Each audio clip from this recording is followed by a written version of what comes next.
board. But yeah, going into the 9th edition of the BBTAG and Chill tournament, got some good entrants here. A lot of some new faces, I think, as far as like new to me, but also some familiar faces in the bracket. So looking forward to seeing everybody play. First matchup is going to be Ultimate Lotad and Razorburn. Ultimate Lotad on the Weiss Aurier, Razorburn on the Rachel Elizabeth. Have a few things that I want to say real quick. So as I said, this is BBTAG and Chill number 9. Guzman's birthday edition, and so just to let you guys know of a special rule that's in place. First of all, we have a match arena. If you want to donate to the match arena, be sure to do so. I'm going to put exclamation point match arena in the chat real quick. You can donate a free 50 cents by using the code BBTAG and Chill 9. Also, since this is the Guzman birthday edition, any happy birthday wins, any kills off of a happy birthday, that's when the opponent kills 2 characters. That will be an extra $2 added to the pot. So if you want to show off and add to the pot, get a kill out of birthday. But if you just want to donate that free 50 cents, use code BBTAG and Chill 9. Here we go. We're already well underway with our first match. Ultimate Lotad rocking out Aurier Weiss. I remember seeing him play in, I think, BBTAG and Chill 7. See Razorburn rocking the Rachel Elizabeth. Kind of I'm not going to really box him into saying he's a Rachel specialist. He has plenty of characters, but Rachel is definitely one that he uses quite a bit. On some DP there. Round looking like all Lotad so far. Razorburn having trouble stabilizing the matchup. Kind of low on resources too. Nice defensive assist there. Yo, what a parry! Oh, that's gonna be. Oh man, that could have been big trouble. Razorburn had a burst locked out. I think Lotad just had trouble. Oh, whoa! Yo, what a DP bait there. Yo, what's that mobility? There we go, all Lotad there to start off our first game. The secret to victory is justice and nobility and teamwork, maybe. One should always strive to be the best version of herself. I want to be the best partner you could have.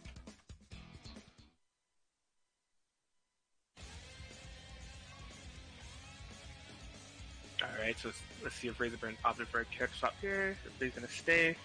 Seemed like a pretty dominant round for Lotad. I do remember the last time I saw him play. I think he made it, or I think Lotad made it to Grand Finals, or top 3? Something of that sort. I think I remember Lotad fighting Doctore. Alright, so it looks like Razorburn's actually going to be switching to Rachel Hilda. I haven't seen a lot of spicy Hilda talk in my TL lately. Maybe it's because I recently just started following Marvin PI. Shout out to Marvin PI. But there's some conflicting opinions about this character. Let's see if we go forward to more conflicting opinions via Razorburn. Jump in game 2. Alright, just starting off strong with that Weiss pressure off the 5A. Super demanding button. Something you have to respect. Ooh. Yeah, and Razorburn getting caught in the corner here. Lotad potted on pressure. Yeah, you gotta be careful of those skills behind you. You can definitely set up some cross-up scenarios. Oh my gosh, huge reward there off the Aurier 4P. Unfortunately, it wasn't able to cash out, but is it gonna be unburstable damage to a kill? I think so. Only needs to hit 2 bars in order to do it. Everything coming up Lotad since the beginning of this match really sets up the sandwich. Push blocks out of it. I think that was a good idea on Razorbird's part to get the mix-up. However, Lotad didn't have a cross combo available. Lotad does now, though. Yeah, gonna be forced to pop that resonance, kind of minimize the mix. Great defense so far.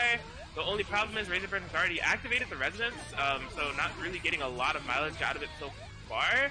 It's about to be over. Yeah, and it's level 1 resonance, so literally wasn't even able to build up a bar in order to, like, maybe get a resonance super. Going to... I can't even stress enough how many hits Hilda solo without resonance would have to land against this comp in order to win. It's looking really rough. And just gets a little bit grimmer as now she has to land just as many hits, but cannot get touched at all. And she gets touched there, unfortunately, poke out of that super. Not invincible in the air. Ultimate Lotad will be going up 2-0. And I think it's a matter of Razorburn possibly not finding a comfort zone in the matchup. I know that like Weiss 5A is kind of demanding of just kind of getting the ball rolling in the matchup, but it seems like from there, Razorburn is just on the back end trying to play catch up and can't quite do so. Lotad has got some pretty good reach on the parries, but also has great assist placement. Seems to be kind of making it hard for Razorburn to kind of navigate. So here we are, game 3. Let's see if Razorburn is able to make the necessary adjustment.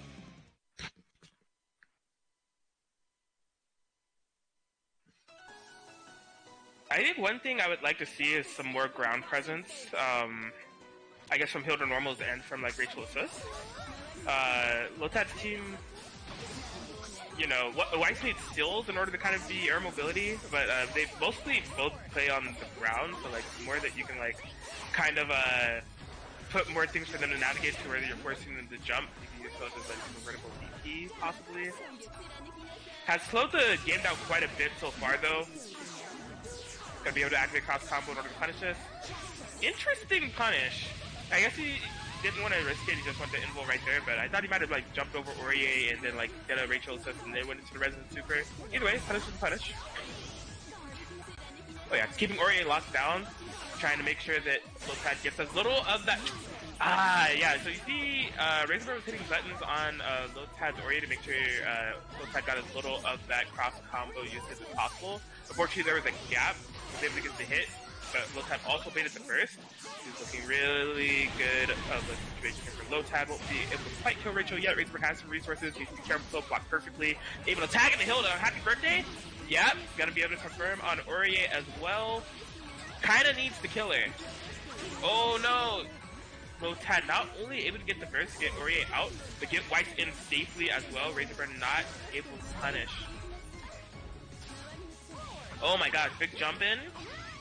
Alright, so Razorburn kind of showing some signs of life there, but it seems like Lotad is setting up situations where they tend to excel.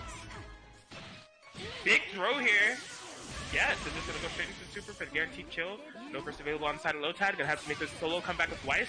Haven't seen Lotad play from behind before with the character down, so this is our first time seeing Lotad in the 1v2 scenario. Looking comfy so far with that solo seal setup. Good stuff. However, it is extended. Razorburn is gonna find themselves out of the corner. Lotad also sitting on the level 4 resonance, but hasn't spent it yet. Kinda, yeah, it looks like that Lotad wants to at least kill one character first. Good, first bait attempt there, Razorburn not biting. The parry hitting on Hilda, needs to push block in order to save her. Razorburn, kinda low on both characters' health as well, needs to be super careful not to get chunked by anything. Finally gonna activate that resonance, possibly want some more chips. He's gonna keep Razorburn locked down in this corner. Can't burst anything. The 5A staggers, Razorburn not biting. Amazing defense here from Razorburn, but oh my god, just caught by the class of A. And finally, the 1000th 5A pays off as Ultimate Lotad takes us at 3-0. And yeah, we finally saw Ultimate Lotad in a position where he was kind of playing from the back end, needing to make a comeback on the solo Weiss, and was able to get it going there.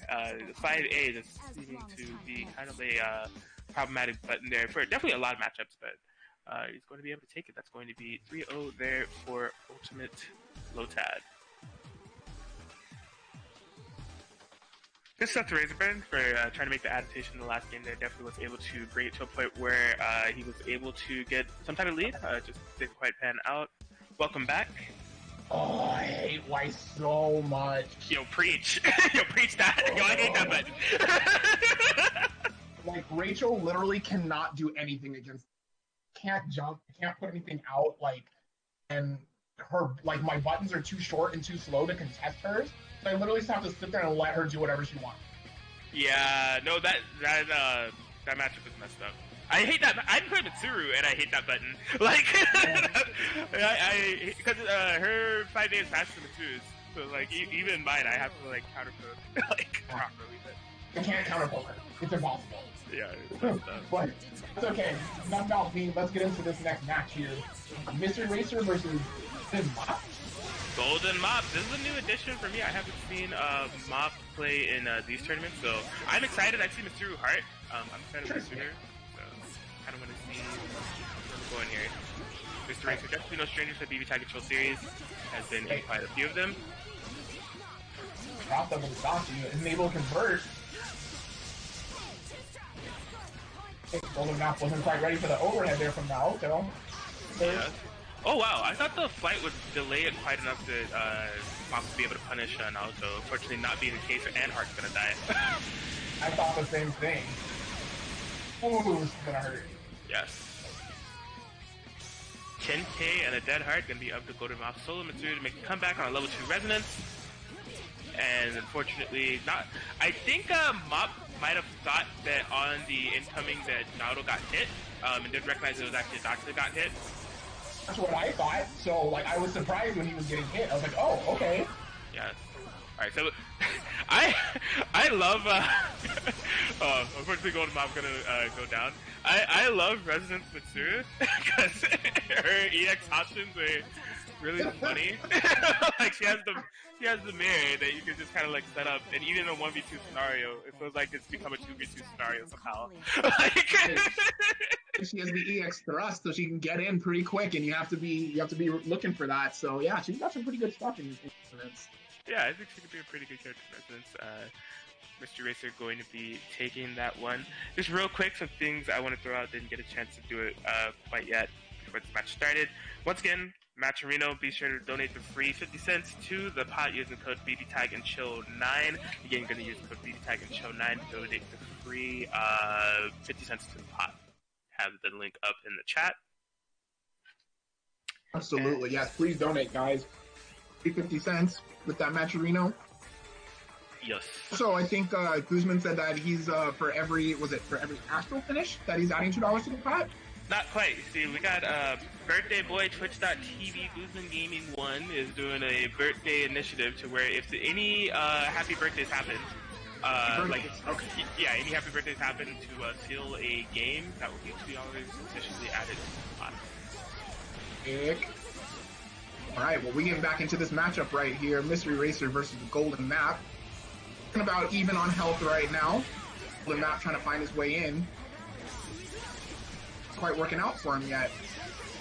Yeah, so the thing about I noticed with Golden Map Mitsuru against this type of comp, Mr. Racer, there's a lot of full screen presence from both Naoto and Adachi, and with Mitsuru point, you kind of, like, Heart could definitely navigate it, right? Heart has plenty of, like, flying and mobility options at her disposal. Mitsuru, you have to be a little bit more crafty about it. She has buttons, but, like, what is this combo? Right! What in the world was that? Are we watching Marvel right now? Yo, I don't know! That was so sick! Dog, I don't even know what I was talking about before. I completely, like, lost my shit. I was like, yo, what was that? That combo was next level. And Mystery Racer able to seal the deal again against Golden Mop. Looks like Golden Mop, like you were mentioning, Golden Mop's having a little bit of hard time on navigating the screen with Mitsuru. He's being very respectful of the Naoto traps. And it looks like he's just having a hard time getting anything, solid started.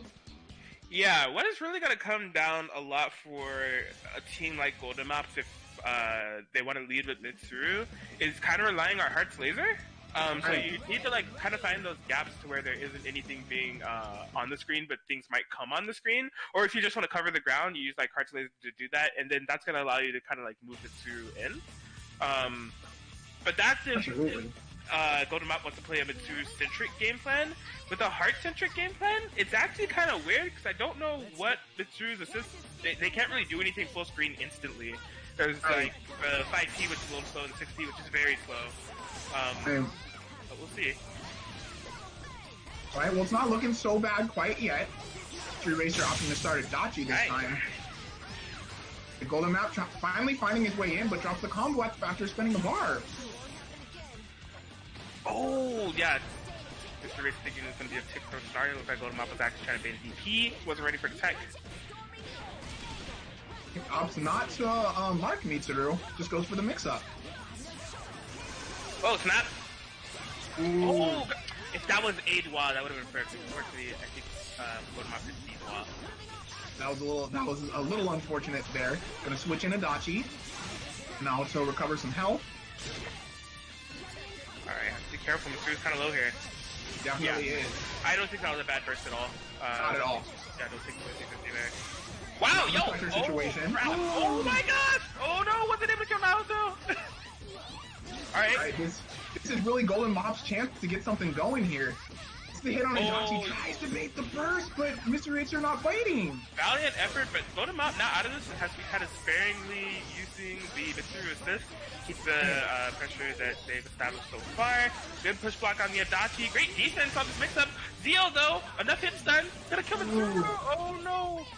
Yeah, see, I don't like that. I don't like that burst there. Yeah, Mitsuru is just way too low to kind of be risking something like that. Unfortunately, did not pan out. Absolutely. He's getting hit. True Racer gonna have to reset it one more time. And he pushed too far out. Oh, that is unfortunate. Yes. So if he had not push blocked there and just believed in his super, he could have actually punished Adachi. But, you know, because he got a little impatient and chose to push block during the block string, that's why that super didn't connect. So a little unfortunate there from Golden Mop, but not too bad for his first showing here at BBTAG and Chill. So True Racer gonna be moving on. Yeah, not bad at all. I like everything that Golden Mop was bringing into the third game. You know, deciding to recognizing that it was going to take some more heart neutral in order to kind of navigate this type of team comp, and combining that with like Mitsuru assists. It seemed like it was working out for Mop quite a bit. He was able to get the life lead going. It's just that one burst really was a tide changer for sure. Absolutely. Mitsuru went down a little bit premature, but good stuff to Mop, and not a tournament yet. Definitely make a loser side run. Absolutely, absolutely. And yeah, that's one of those things you have to be aware of. Like, Heart was still pretty healthy at that point, and Mitsuru didn't have a lot of meter. So, I'm sorry, a lot of health. So it would have been in Mop's best interest to keep Heart in and try to block the mix-up. That's pretty much what cost him that. Right, especially since Mr. Racer was like kind of spent on resources, because Mr. Racer popped the cross combo in order to get that mix-up in the first place. So if Heart did take a hit, it wasn't going to be quite a bad reward. Or punishment, I should say. Absolutely. Anyway, moving to the next game, I think Doctore is in. I think that means Lotad is on the way. And that should be a very very interesting match. We're going to have Heart and Akatsuki versus Ace and Ornier? Yeah. Yeah, no, that's right. Yeah, Lotad was the guy. Yeah, okay. Yeah, it would be Ornier versus Heart and Akatsuki. I think this was the grand finals of a BBTAG and Chill maybe like 4 weeks ago. Okay. And Lotad, if I'm not mistaken.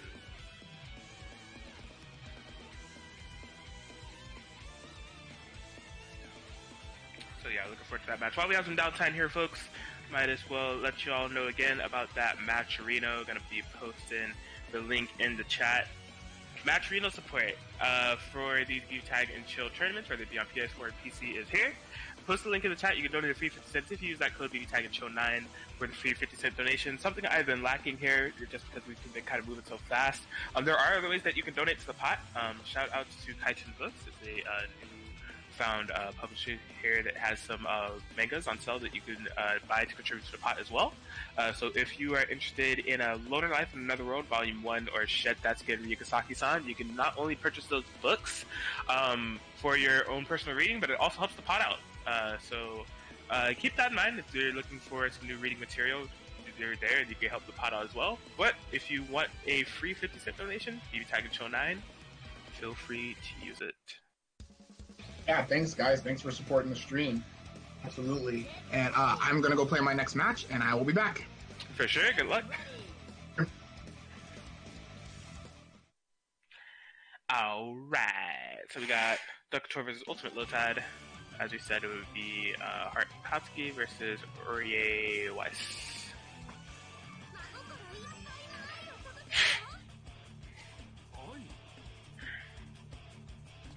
Let's treat them with the respect they deserve. Alright, so let's see the round start scenario. Does Doctore have an answer for 5A? Oh yeah, showing that we're gonna call a Akatsuki 5P. Defensive action with Heart. Working out in favor of Doctore. Oh wow! Yeah, got the parry bait, but Weiss is still involved in the fight to punish. Ooh. Nice defensive 5P from Ultimate Lotad there. Yo! Yeah, that is a cheap situation where you can set up. You really have to respect that. Wow, nice confirm there off of the Air 214 as well. Gonna get a first punish on Akatsuki. Probably would have liked to kill Heart, but I'm sure Lotad will take this as well. Footsies! Yo, what a anti-air off of the Rekka there. Oh my gosh, is this gonna kill him? Not quite. That's the steal. Oh, it's so sneaky. Using that Ori 4P in two completely different contexts in order to take the game. So the first one set up the block stun in order to set up a steal for Weiss. It was like the most calculated mix-up ever. You're gonna block this Ori 4P forever. I'm gonna set up this steal, put you in block stun right after that, and then get the cross up overhead. Doctore not ready. And then using the Ori 4P to establish that no fly zone against Heart. Heart flying straight into it, able to confirm. Good stuff from Lotad.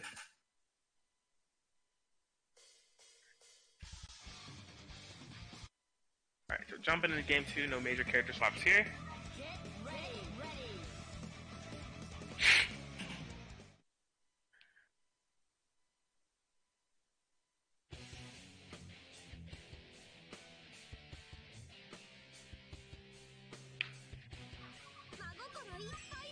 Yeah, so the thing I want to note about Lotad's gameplay is definitely that 214A into the upwards persona was really sick.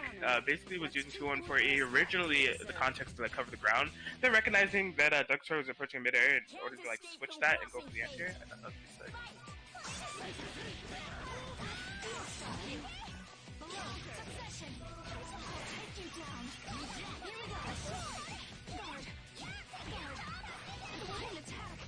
Alright, Doctore setting up corner pressure. Double overhead. Uh-oh, where's Akatsuki going? Nobody knows. Wow. That would look great,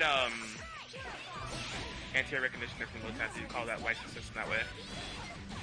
Unfortunately, he's some unversatile damage. Gotta block this mix-up successfully. It's just lows. Good block so far, but it's not over yet. Doctore spinning that cross combo. Trying to chip out to the Ori, but man, another great call from Lotad with the Weiss assist. Been on fire with that anti-air. Uh-oh. Doctore escaping the corner, escaping the steal, wants to get out of dodge. Back in the corner, back out of the corner. Where's he going? Alright, gonna spin 2. Yeah, gonna spin 2 to bring in the fully healthy Akatsuki. Be in a much less risky situation here. Wow, nice first bait. There we go. So Lotad will be playing. Oh my gosh, that could have been really big if Lotad was able to get both characters. Unfortunately, not working out. Nice throw bait. Lotad spinning that steal as well, getting the throw. Oh my gosh, Lotad on fire with the neutral call out there. Oh, that jump bait hit. Yikes. Possibly like an extended for Fox off to that air normal. Doctore able to snipe it out with the jump A. Gonna be going to 1-1.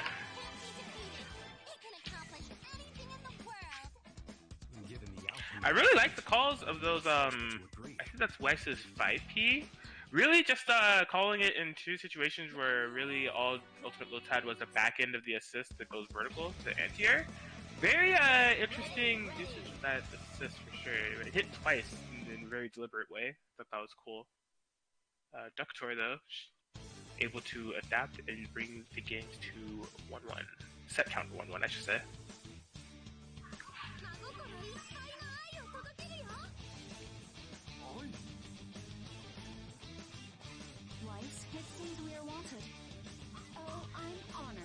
Alright, so what's the round start scenario going to be here? Both players go on the defensive or the offensive? Ooh, the 5P? Yeah, forced to... Actually, I like the attempt there, or I like the ideology there all the way. In order to just like, knowing that Akatsuki 5P was going to end right there next to Ori, and then activating the Ori 4P, not only like locked out Akatsuki from being able to do any assists, it opens up Lotad to pressure Heart and was able to do so perfectly. I think that was a very genius interaction with Lotad, actually. That was really cool. I like Lotad's approaches with this team. As you can see, a pretty dominant kill there on Heart. Yeah, I like the way Lotad approaches his team and some of the ideas he has in some like defensive situations. Definitely has an answer for a lot of things, and in ways that I wouldn't expect. Doctore trying to make the solo Akatsuki comeback, where he's kind of low. Not opting to use Resonance yet. Oh my gosh. Okay, getting Aurier out safely is Lotad. Big throw.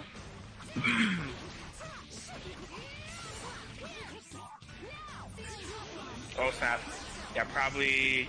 Oh my gosh, yeah, able to get a DP as well. Alright, won't be able to build 4 bars. Has 4 bars now. Gets caught with a 2B. Yeah, we'll definitely be eating a little bit of damage here. Yeah, able to get 2 Resonant Supers in there. That's going to be around 9k. Oh, good recognition to DP 2B 5C. Lotad has resources. Oh, wow. Push block there from Doctore. Eating the Air 214C. Eating the 214A. Eating the dash back A. Everything coming up Lotad on those last interactions. Good stuff. Bringing that count now to 2-1.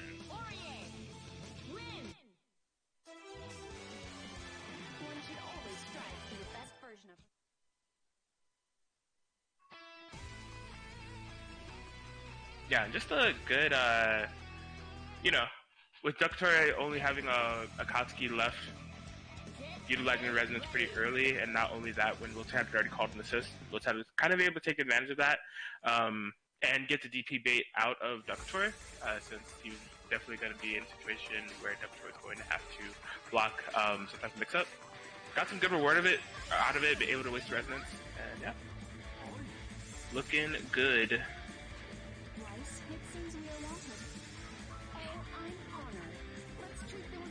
Alright, here we go. Jumping in the game 4.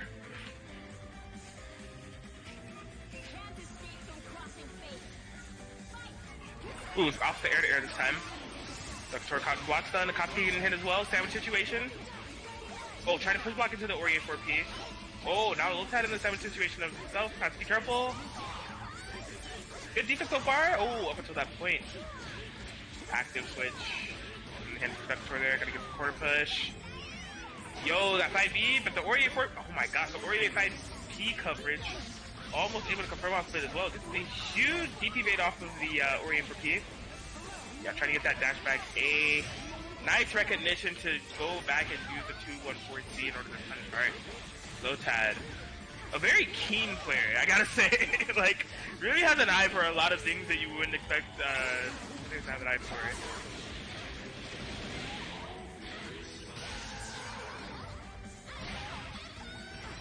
Oh snap.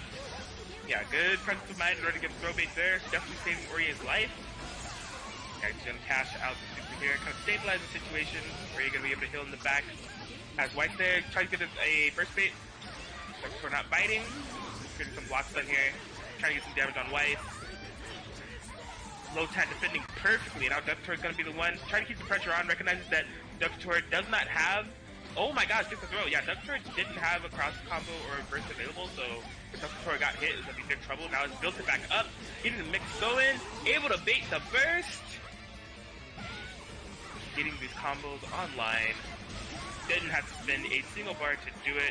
Looking pretty good for Doctore, however. Oh my gosh, the parry wasn't able to confirm off the gets it by the Akatsuki 4P, and Doctore going to tie it up 2-2. Really a back and forth round that was. And definitely a unfortunate drop there from Lotad on the Akatsuki being able to parry. If Lotad was able to get a hit on Akatsuki, probably could have tried to bait a burst or anything, but getting the drop all together was probably not the most ideal situation there for Lotad. But either way, back and forth set. It has come down to this. It is 2-2.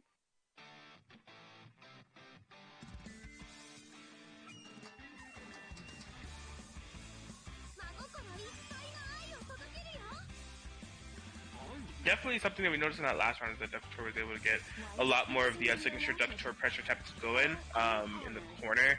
Lots of Akatsuki 5Ps, even when the Akatsuki combo gauge was gone, just flying in with Heart, going super aggro and paying off, equaling in the game. But a 2-2 here, who's going to take it? Who will prevail and proceed to the next round?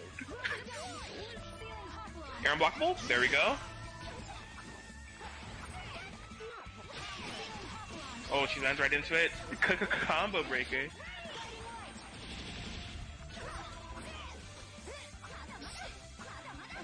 I am back. Welcome back.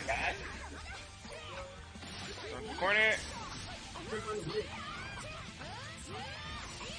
Alright, Lotad has a good amount of fire here.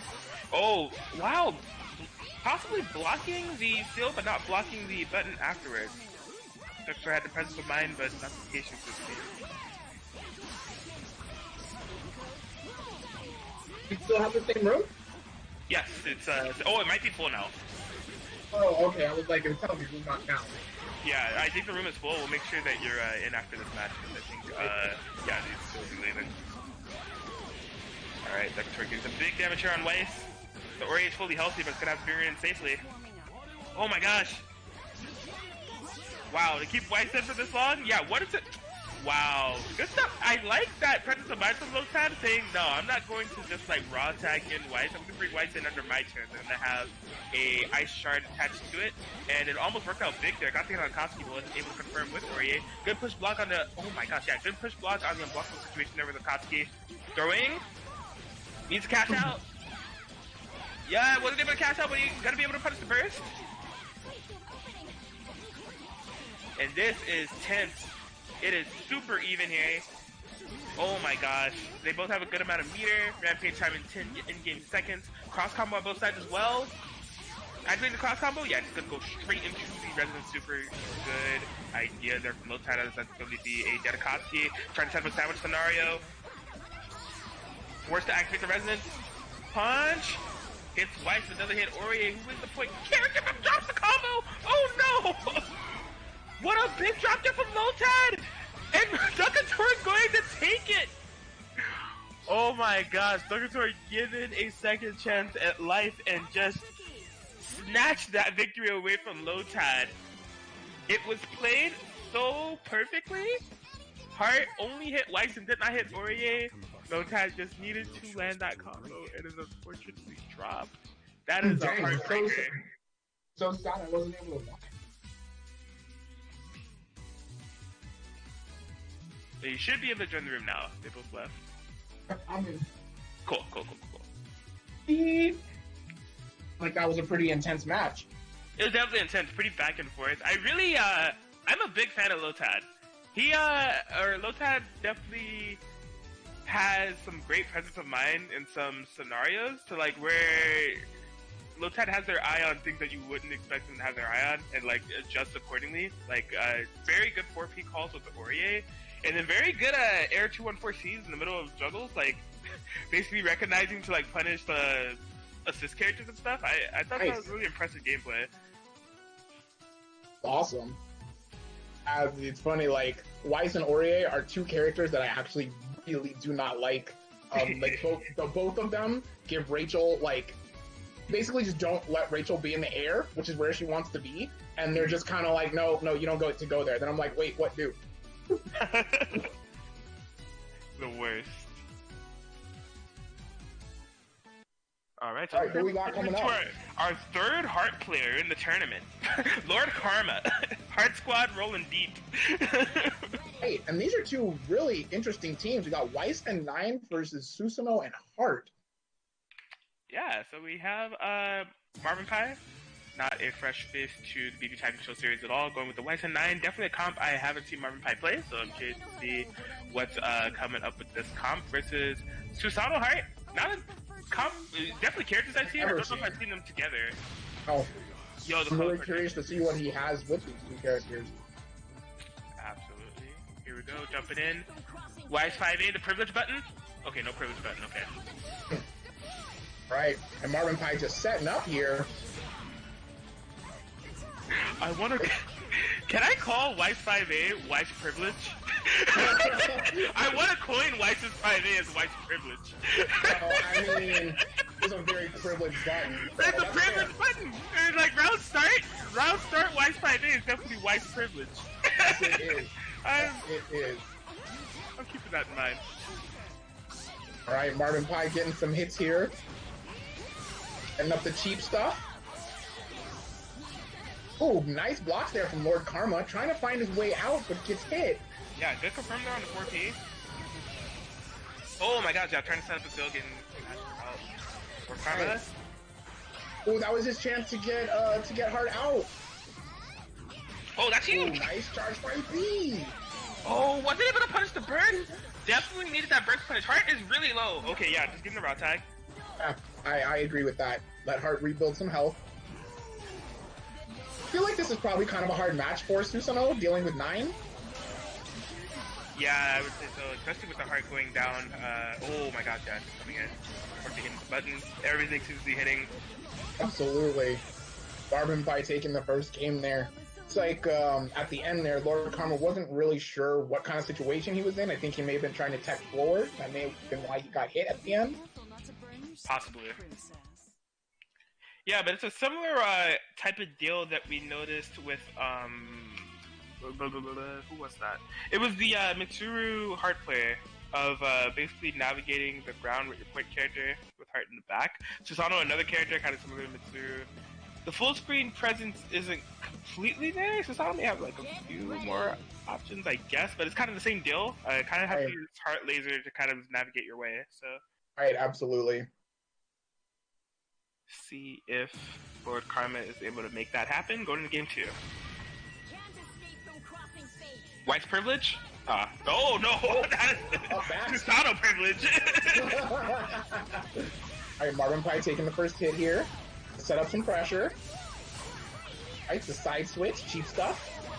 Absolutely. Lord Karma gonna opt for first. Has meter, but doesn't have any cross gauge yet.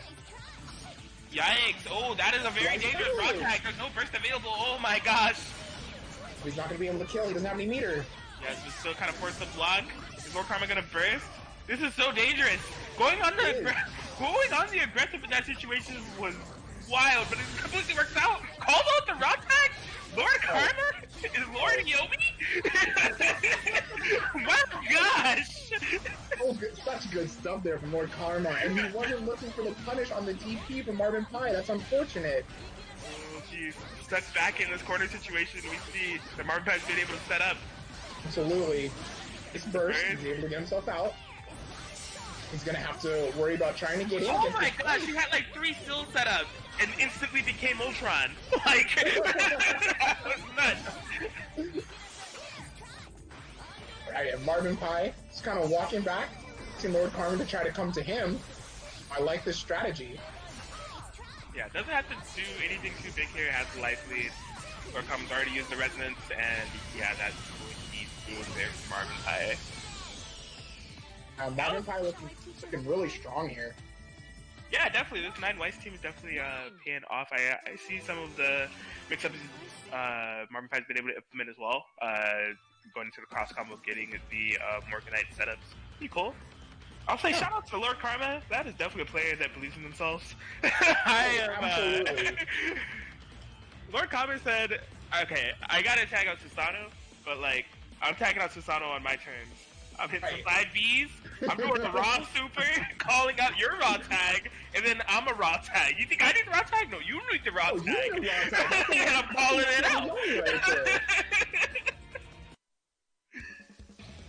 Oh, man. Bringing it back and switching it up to Carmine Yumi for Lord Karma. Should be a very interesting match. Though I think it's interesting that he chose to start Yumi over Carmine. Yeah, interesting. I think that's an interesting start as well. But definitely just the benefits of this team over the previous team that Karma was playing will definitely have a little bit more full screen coverage for sure. Can absolutely contest with Weiss 9 with the round start scenario. So, well, let's see what he's got here. I feel like Weiss is going to be able to kind of press buttons a little bit more against Yumi, versus Carmine should probably be able to contest her a little bit better. Yeah, with Yumi, we'll probably have to get some reads and some parries or some push blocks in order to kind of get these defensive actions going.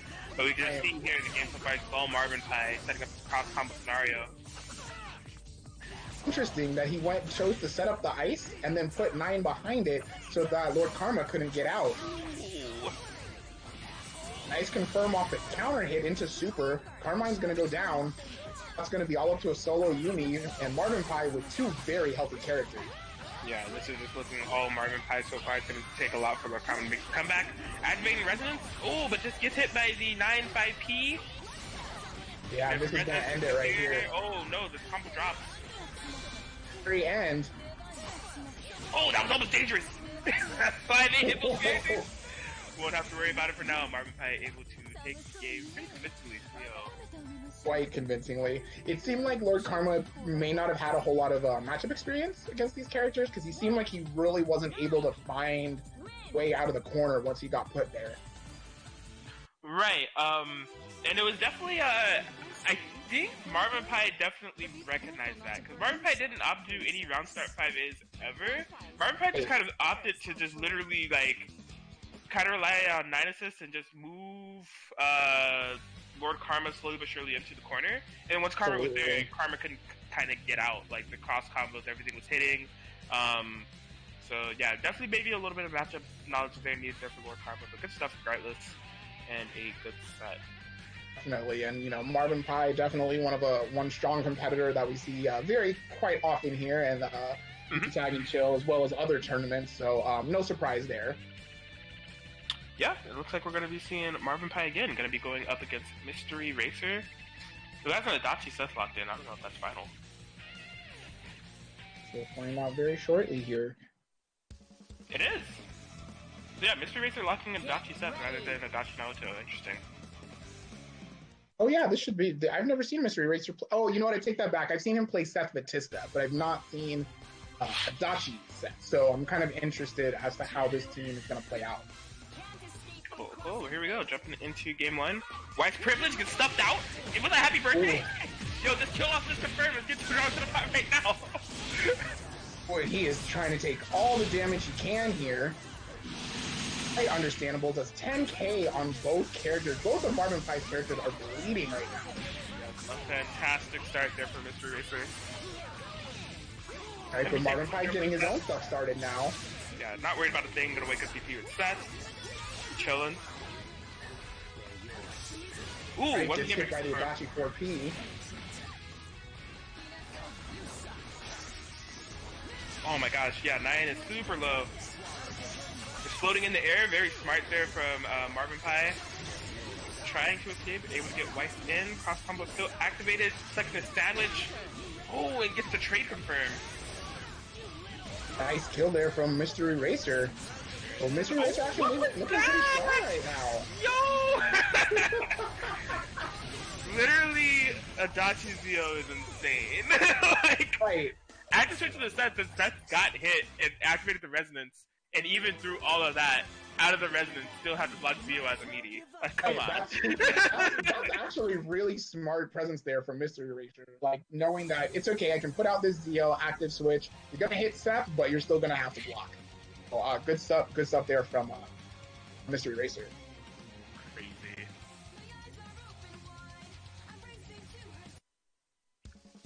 Right, so Marvin PI switching over to his tried and true 9 Hilda. See if he's able to turn the tides a little bit this time. Absolutely, gonna bring back the Hilda herself. And I describe Marvin PI as a very, Marvin PI has quite a few characters, and I think Marvin PI is quite good with a lot of their characters, but Hilda, I think Marvin PI is one of the most confident Hilda players I've seen. Definitely is able to confirm a lot of her hits into good damage, and just plays her, I don't really know another way to describe it besides confidently. I've seen a lot of 2v1 comebacks with Hilda, definitely knows Hilda quite well. Yeah, and you know, that's very rare because Hilda's not an easy character to play, but like you said, Marvin PI does play her very confidently. He gets work done with her, so. Right now, Mystery Racer's got a pretty commanding lead. 9 is hurting pretty bad. Definitely, yeah. Not quite to the extent of the last round start, but still a pretty dominant round start from Mystery Racer nonetheless. Right. A nice hit on the EX grab from Mystery Racer. Marvin PI finally able to get a hit and get something started, but drops the combo. Ooh, but unfortunately Mystery Racer opting to BP. And I'm really surprised that Marvin PI chose not to go into cross combo there. I think if he had, he probably would have been able to get the kill on Seth. Yeah, I believe so too, possibly not believing in loops and wanting to opt for some type of Oki situation, but Seth will be living for it. But still keep the corner pressure going. Hey. Oh snap, what an escape there from Mystery Racer. Ooh, wow, and he raw tags to escape the EX pin from Hilda. Alright, Mystery Racer navigating themselves out of this corner, and oh my gosh, in great fashion as Mystery Racer finds the happy birthday. Oh, it won't be too dark. On the activation. It's a good look for Marvin PI. We'll switch in 9. Ooh, avoided everything, but got hit by the EP, but got to throw it to the corner. Marvin PI able to kill a Doctor here. Now it's just going to be Mystery Racer solo Seth to try to bring this back. Level 4 resonance. And Seth's resonance is definitely good. He set up a lot of orbs, has a lot of good tools at his disposal. Right, and EX dashes. 2 frames. The plus on block. Yes. Oh my god, that was so cheap! Alright, Mystery Racer seems to be navigating this pretty well right now. I'd say so. It's going to be Marvin PI's turn to kind of run the resonance game here. But I don't think he's going to have enough meter to kill here. Yeah, unfortunately not enough meter. Just keeping the block stun going doesn't want Mystery Racer to be able to get out of this corner. The lockdown is here. However, so is Mystery Racer's DX options. And now there's no resonance on either side. Alright, and free hit from dying. Marvin PI needs to eat a combo. Alright, Marvin PI trying to find his way in. This cat and mouse game. Mystery Racer. Then he gets hit by the instant overhead from Hilda. That'll do it. That'll give Marvin PI the game. The cat and mouse chase was too real, but it looked like it really was. You know, able to win. You could tell both players were kind of afraid to fully commit to anything. So you can kind of see the respect between the two of them. Right. Definitely. Just real quick here, the Matcherino, exclamation point and Matcherino's in the chat right now. Make sure to click on that link to donate a free 50 cents to the pot. Use code BBTAG and chill9 in order to do so. Again, Matcherino, use the code BBTAG and chill9 to donate a free 50 cents to the pot. Also, some other goodies in the store, thanks to the Kaiten Books publisher. If you're interested in either of those books, you can also donate to the pot that way as well. So in Game 3, oh, big anti-air assist there from Hilda. Oh, is that going to reflect? Yup. It is. Good stuff there from Marvin PI. Gets the hit on Seth and is able to jump cancel to avoid the super. He's going to be able to get his pressure going. Yeah, I like that punish on the Adopted Super as well. This is looking... Oh, no. Unfortunately, with that super, recognized that Mr. Racer would die if that connected. It was slightly misspaced. Yeah, I think he might have got crossed up on the super he was going for there, and I think that's why that happened. I can see that. Able to punish the burst. Get some nice little chunk of damage here on Hilda. Definitely. Ooh. Ooh. Mystery Racer really going in hard now. Yeah, I think he Hilda locked down and not let her get anything started. Huge hit there for Mystery Racer. Just not letting Marvin PI breathe. I think, yeah, Mystery Racer really wanted to kill that Hilda. 9 will be brought in safely, though. Wow, and Achi is almost dead. Mystery Racer's going to have to be careful with these assist calls now. Yeah, but has the cross combo, yeah, it has the cross combo activated. Did not care about Dachi's low health, and it led to a dead Dachi in the end, but a huge happy birthday! Ooh, he's just barely going to live. And they both activate resonance at almost the same time. EX Orb on stream, both level 4 resonance. What's going to happen here? Gets the hit with 9. Don't know if she can confirm into a actual from here. Speed is going a little bit too low. But just with the damage. I'm sure Marvin PI will take that. Resonance is going to be out. of the equation for both parties here. Absolutely. Mystery Racer taking a lot of chip damage here. Mystery Racer trying to find his way in.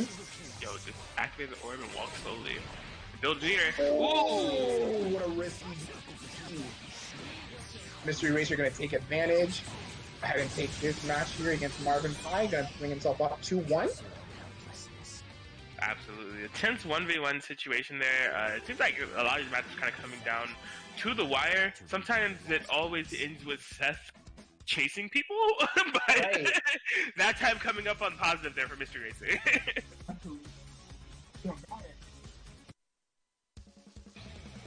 And Hilda are not very fast. So it's kind of easy for Mystery Racer to just kind of move in quickly and pressure these two really hard when it's a 1v1 situation. Right, definitely. Something of note about this matchup that you pointed out, as far as like the Adachi being really low, but Mystery Racer still opting to use that cross combo to use the Adachi assist. I think Mystery Racer might be a little Adachi assist dependent and Zeo dependent, which isn't a problem. Just kind of have to be careful, especially against a team like this that has a lot of full screen presence. Right. Make sure that Adachi isn't getting unnecessarily sniped. Exactly. Yeah, you got to be a little bit more aware of your assist calls when you have a character like that. All right, but Mystery Racer just doing the same thing, trying to find his way in and get lots of pressure. Mystery Racer won't quite be best, but it's a setup. And 9 is cheap. It is. So nice grab there from Mystery Racer. Himself out of the mix-up. Alright, so we're seeing Mystery Racer solo Adachi for the first time, I think. Okay. Oh my god, Right, nice happy birthday there. Well, oh! Man, that could have been big trouble there from Marvin PI. Absolutely. Still fighting the hit regardless, though. Alright, 9 gonna go down. Oh my gosh, it gets the hit on the Hilda as well. Not gonna be able to cash in a Resident Super, but doesn't need it. Who needs that when you have loops for 8k? Hey!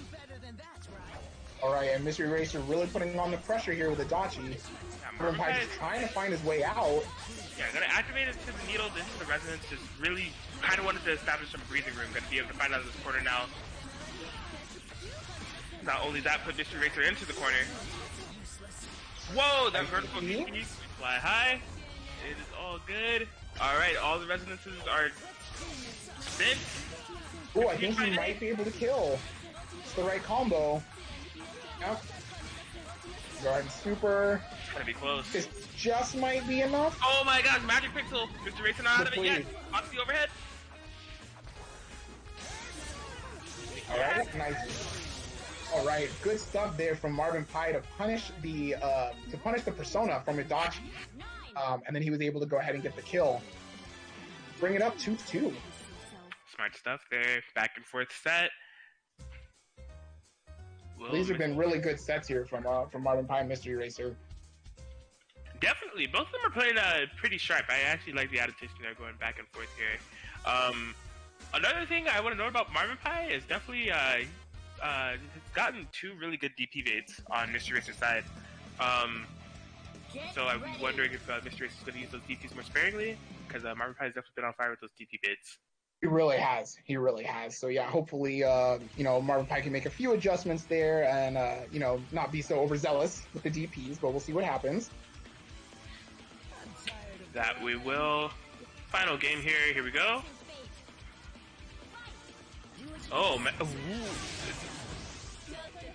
Alright, let's have connection to stabilize a little bit. Oh, snap! Right, nice hit there from Marvin PI, getting the instant overhead. Stuff. He is just side switching all over the place. Yes. Mystery Racer able to find his way to burst out. Marvin PI getting hit again, just carrying stuff to the corner. Gonna activate. Oh, yeah, huge punishment from Mystery Racer. Okay, both characters and just the combo from on Hilda. Activates the corner sandwich. Yup. Oh, and gets the burst bait. But no, but he's no punish! That's unfortunate. That orb still there? Okay. Respecting it. Oh, I think that might have been a punish. Oh, yeah, absolutely. Ooh, These EX dashes are so fast from stuff. Like, if you're even holding forward a little bit, you're gonna get hit. Yes. Gets the hit with the rookie there from Hilda. Yeah, that was a great preemptive assist there from Marvin PI. Wow, what a DP there from Mystery Racer, not holding any of that mix. However, Adachi is low. Yeah, does the raw tag there. Gives Adachi life. He's back in one of those situations where Adachi's hurting, gets hit with the instant overhead, but bursts out so he doesn't have to deal with the mix. Yeah, the 9-point of Hilda assist calls from Marvin PI in those situations were very good, but now playing Hilda point. Ooh, Connor happy birthday there, wasn't able to quite kill though. Bursting in 9. Mystery Racer just really putting on the pressure. Tried to find the EX dash, but wasn't quite able to do so. This is so close. Oh my god. Oh, there it is. Yes, as I was saying. Oh my gosh, yeah, and Marvin PI takes it by dashing up, getting the jump A.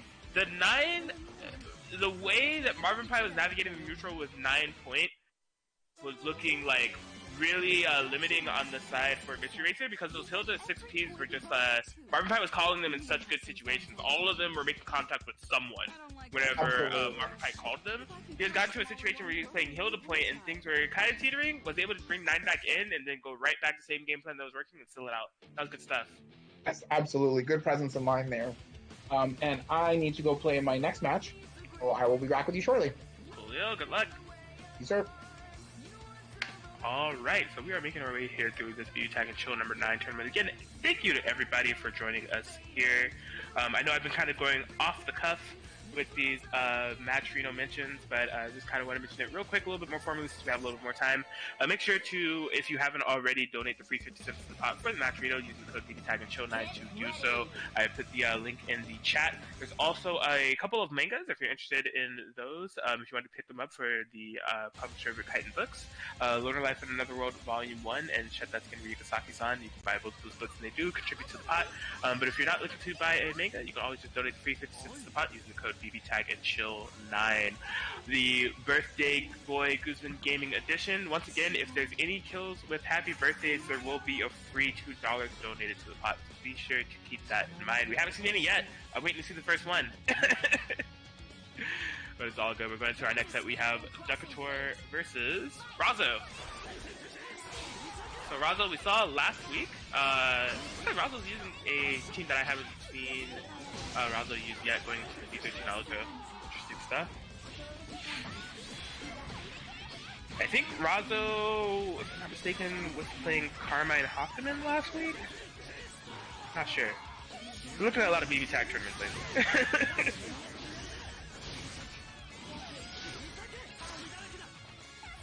Alright, but this match looking like Doctore's in the driver's seat so far. Razo trying to navigate everything. Gonna be a character corner here. Great defense on the situation so far. Off the burst, no punish there from Doctore. B13 brought in safely. It's a nice 4P confirmed that. Now the 4P is definitely going to be useful in this matchup against Heart. Just to kind of establish that air presence. So, a good pick. B13 also has some good assists. The 6P can be quite useful. Alright. Whoa! Counter! Oh, drop the combo though! Takes the slow down quite a bit here as, oh my god. Huge throw, yeah, able to go into the Universal Super. Doctor be able to take down out. It's going to be up to Razo's. Solo V13 kind of gets the job done. Solo Resonance V13 can be very good if you're able to set up the pins. It's a lot of chip that you just kind of dash into going into 50-50s. Be super threatening, especially if you're going to be able to kill a character first before doing so. Oh my gosh, so that was interesting. Doctore opting to push block because he's definitely in an air and blockable situation. Razo started taking the time to activate the resonance. I think that Razo got the better of that situation, honestly. Alright, there we go. Pins I was talking about, because he's building up the chip. Yeah, doesn't opt to run up and do a DP, didn't want to risk getting push blocked anyways.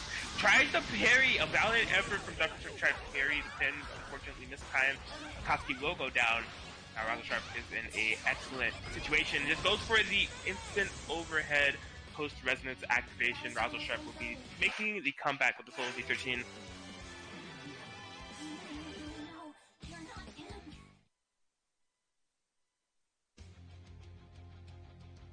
And yeah, solo V13 can be really tricky.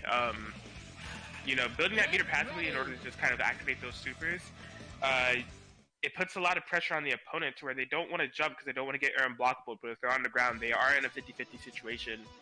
And yeah, V13 can control a lot of the pace of the matchup if she's able to kind of get that going. Razo should be able to do exactly that as we're going into our game 2. Get the color coordination on Razo's side as well. Good stuff. Rargness. Alright, here we go, game 2.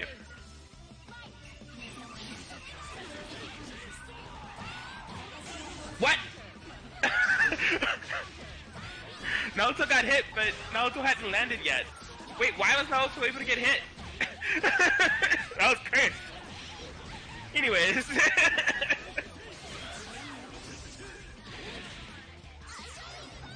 We punished him burst out here? What in the world was that? Alright, well, Naoto goes down. Doctore's not gotten hit yet.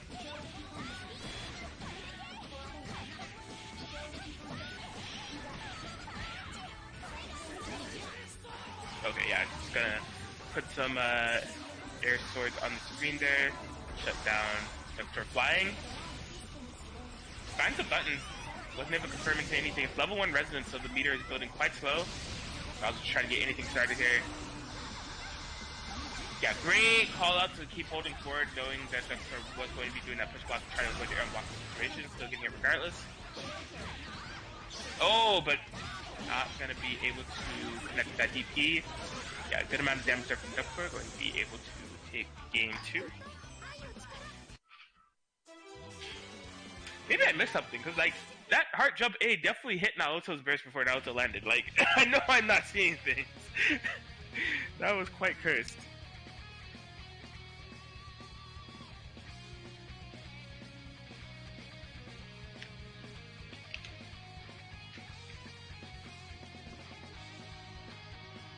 Alright, so it looks like Razo may be considering making a swap here. Alright, gonna be going with the Merkava Naoto.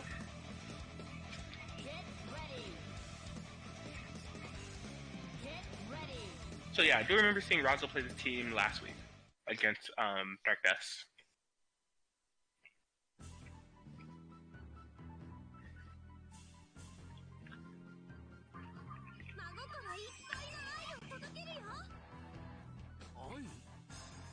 Alright, so is Razo going to be able to be a little bit more evasive, escape Doctore's pressure, or is it going to be more pressure on from here from Doctore, pushing on into the end? We'll have to see. Gonna have a little bit more air mobility with Merkava here, and also the Naoto assist to back him up. See how it all comes into play at game 3. You can see Razo already opting to fly. Had a sandwich situation set up, just unfortunately nothing made contact with Heart. Heart was free to do what she wants. What she chose was to hit Merkava, but burst came into play. Naoto being bullied in the corner now, taking even more damage. Doctore getting some of that snowball gameplay going. Ooh, yeah, that was a good burst for sure, because it looks like there's going to be some nasty sandwich OP off of that. Razo getting the better of the situation there, able to escape the corner, but has a huge life deficit to make up. Okay, it's nice to get Akatsuki assist there. Man, there's a lot of hitboxes being put on the screen here, but Doctore just kind of navigating it all perfectly so far. Yo, esports! You see the N1 stream ball? Yo, he broke his ankles. That was sick.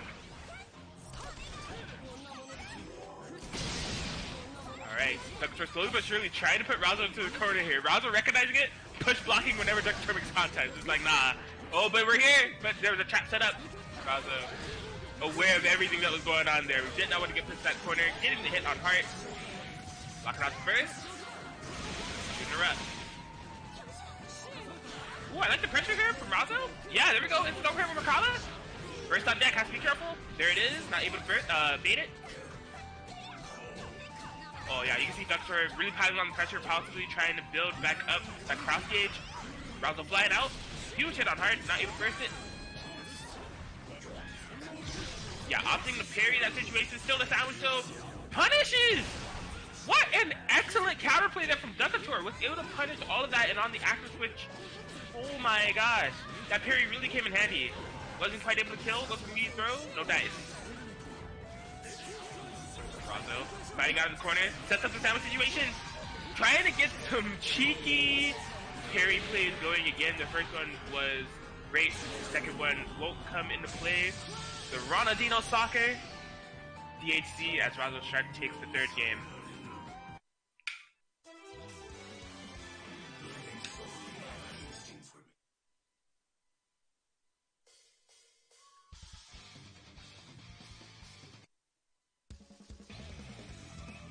Get ready. Alright, so going into game 4 here. I really liked that. That was a very expertly crafted punish there on the sandwich situation there from Doctore with the Akatsuki parry. That was really sick.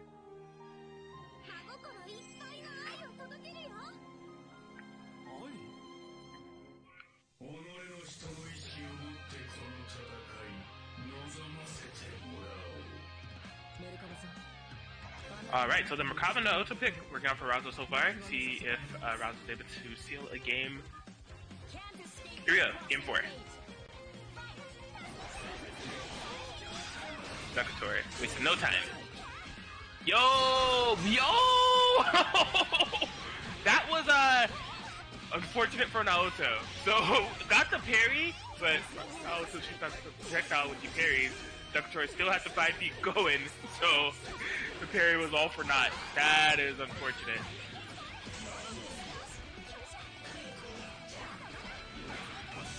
Alright, Razo trying not to be frazzled by this. I like the air presence of those Merkava buttons. Snipe out hard. Very smart there. Unfortunately, like when Razo calls those Naoto gunshots, while flying with Merkava, he'll either hit Akatsuki or hit nobody, but the bottom line is not hitting hard. Hard's getting good punishes and good presence off of those situations there, so they're not quite working out yet. Alright, neutral slowing down here a little bit. Oh, as I say that, fortunate DP there from Razo. We're able to cash in afterwards. Yep, gonna be able to tag. No punish though. Oh gosh, good check on the throw. Razo running for their life. Yeah, using that clearing ward, getting rid of the traps on the screen. Oh, nice! Good air shot. Desperately trying to set up the sandwich. Nice punish there from Razo. Gonna be able to mark Akatsuki.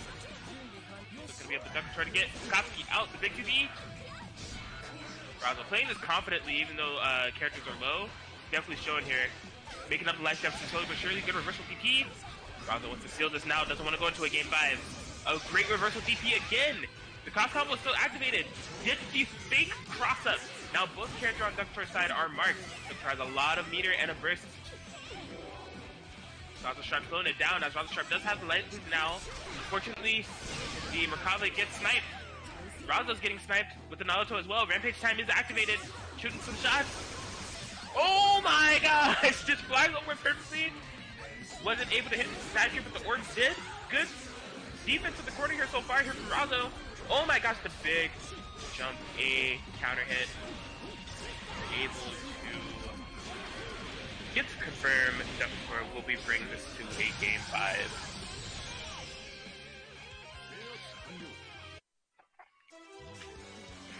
So yeah, I like Razo's determination there.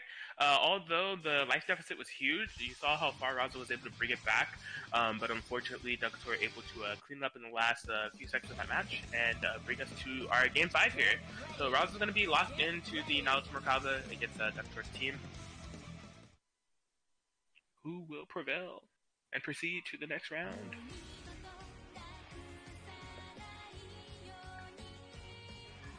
So this is winner's semis, by the way. The winner of this will be moving on to face Marvin PI in winner's finals. So important match here for the top 3. Let's see what we got.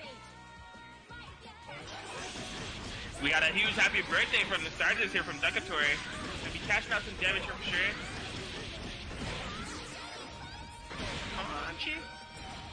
Good old almost 8k there for Doctore on both characters started out. However, getting hit immediately. Not gonna be able to burst any of this. Gonna get a mark on heart. Oh my gosh, big air to air confirmed. Razo didn't have a burst. That was really risky. Oh my gosh. Gets the DP. Have to be really careful. Naruto's so low.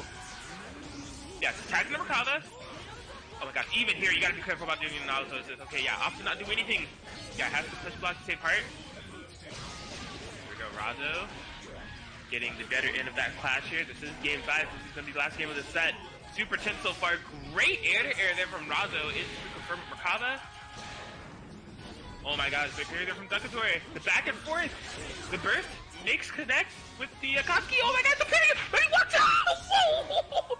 Oh my gosh, the trap saving Razo's life, but it doesn't matter. Razo goes down. Big air, unblockable DP, able to take out the Akatsuki. We have a 1v1 situation here. Instantly activates the resonance. Oh my gosh, and what a call out there from Razo! That was amazing! Will this be the game? It will! Razo with the clutch air grab with Merkava, able to get the game 3-2. That was fantastic. Oh my gosh, what a set there from Razo. What an anti-air. And to like, that diagonal Merkava throw is pretty linear. So for him to use it in that exact moment while Doctore was hitting a button, it's a perfect trajectory. That was just really good confirmed there from Razo. This requires further investigation. So that will move Razo into winners finals again. We'll be going up against Marvin PI. For now, we're going to be settling the loser side of things. I think we're going to have net play or net play Racer 21. It's how Mr. Racer 21 appears in bracket currently.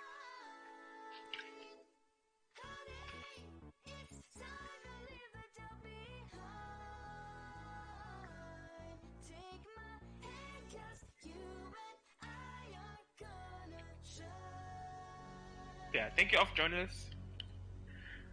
One time for the one time real quick. Matcherino just posted the command in the chat. If you haven't already, please donate to the Matcherino if you can. If you use the code BBTAG and Chill 9, BBTAG and Chill 9, you can donate free 50 cents to the pot. The pot is currently sitting at $11.50, so we do appreciate those donations, especially since they are free. So, if you haven't done so already, please consider doing so. And, you know, just if you're looking for something to read in your spare time as well, there is a shop attached to the Matcherino. There's a marketplace. Thanks to Kaizen Books, there's a few books that you can look to pick up. The Loner Life in Another World and Shetatskin Ryusaki-san from Kaizen Books. Thank you for putting those on the marketplace. If you buy those, you will be contributing an additional $4 to the pot as well. But again, if you just want to get the free 50 cents into the pot, it's going to be code BBTAG and Chill 9. Speaking of BBTAG and Chill 9, this is the Birthday Boy edition. It is, if you guys haven't already, if you're in the Discord or if you're in Twitch chat, wherever you are, make sure that you wish Guzman Gaming a happy birthday. I think it was a few days ago. This man is recently celebrating a birthday. He is one responsible for putting these tournaments together for you. So if you can, in the chat or in the Discord, wherever you're at, please wish Guzman Gaming a happy birthday. He's much appreciated. Has been killing it with the BBTAG and Show 9 tournaments. And yeah, moving on in the bracket here.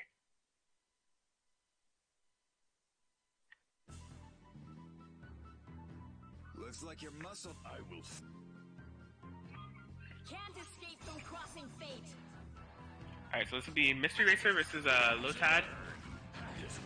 Or is this memes? I don't know what I'm watching at this point. This, it's cursed. I can tell you it's cursed. We're waiting on Lotad. What happened? We're waiting on Lotad, they're just memeing. Oh! Ignore these. Okay, yeah. I was like, I don't know how to commentate this. What was it? Oh man, welcome back. Thank you. Razor burn. Alright, so here we go. Lotad versus Mystery Racer. Is this the first match? This will be the first match, yes. Man, you definitely go back and watch the Doctore Razo match. That set was sick. Okay. The last match was really sick, but the set in general was just super sick. Watch that based off your recommendation, good sir. Oh, guys, it's 1-0 Lotad. Just you guys know. Oh, really? Okay. Yeah, they started already, and yeah. Cool. No worries. All right. Yeah, just you guys know. Alright, thanks. Alright, Mystery Racer getting in and getting things started here. Gonna mark? He seems to be the type to prefer the mix-up with Naruto versus marking characters. I think that's a really interesting thing to note about the way Mystery Racer plays Naruto. Yeah, that's something I've noticed as well. Definitely often go for the mix. I mean, I guess with a Daki it might make sense. You could get some Dio mix-ups in there for sure, so... Hey.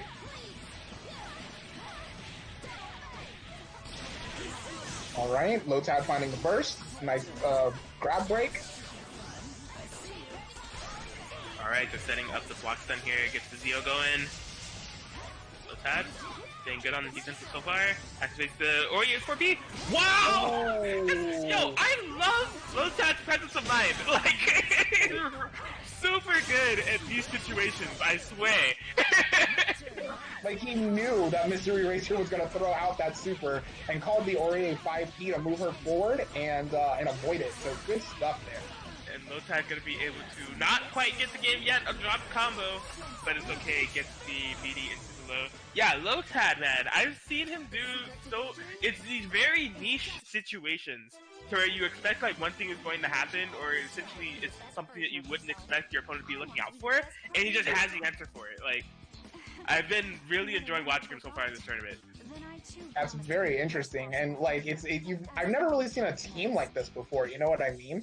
Like you usually see Weiss or Aurier, you know, some other character, but you don't generally tend to see them together. Lotad's really been running a train with his team, so it's really interesting to watch. Definitely. So that will be game 2 there for Lotad. As we jump into game 3.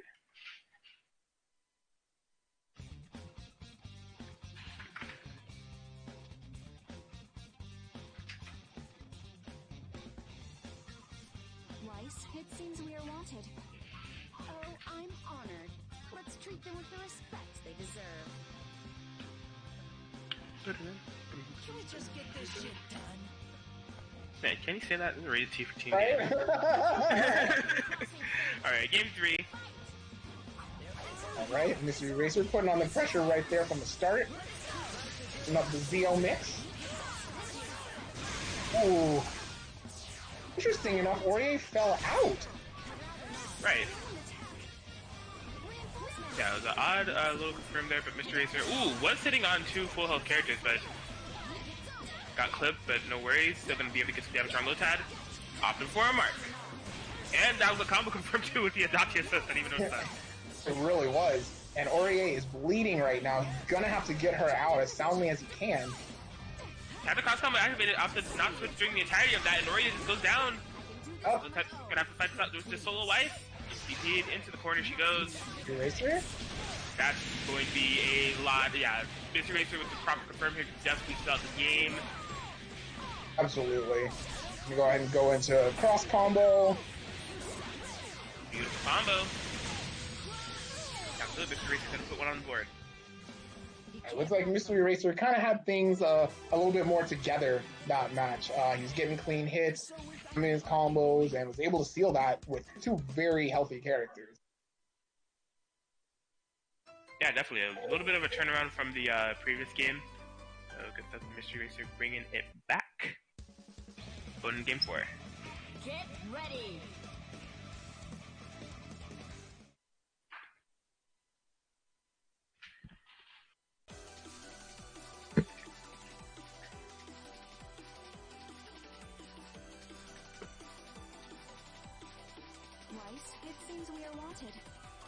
I'm curious how the first game went.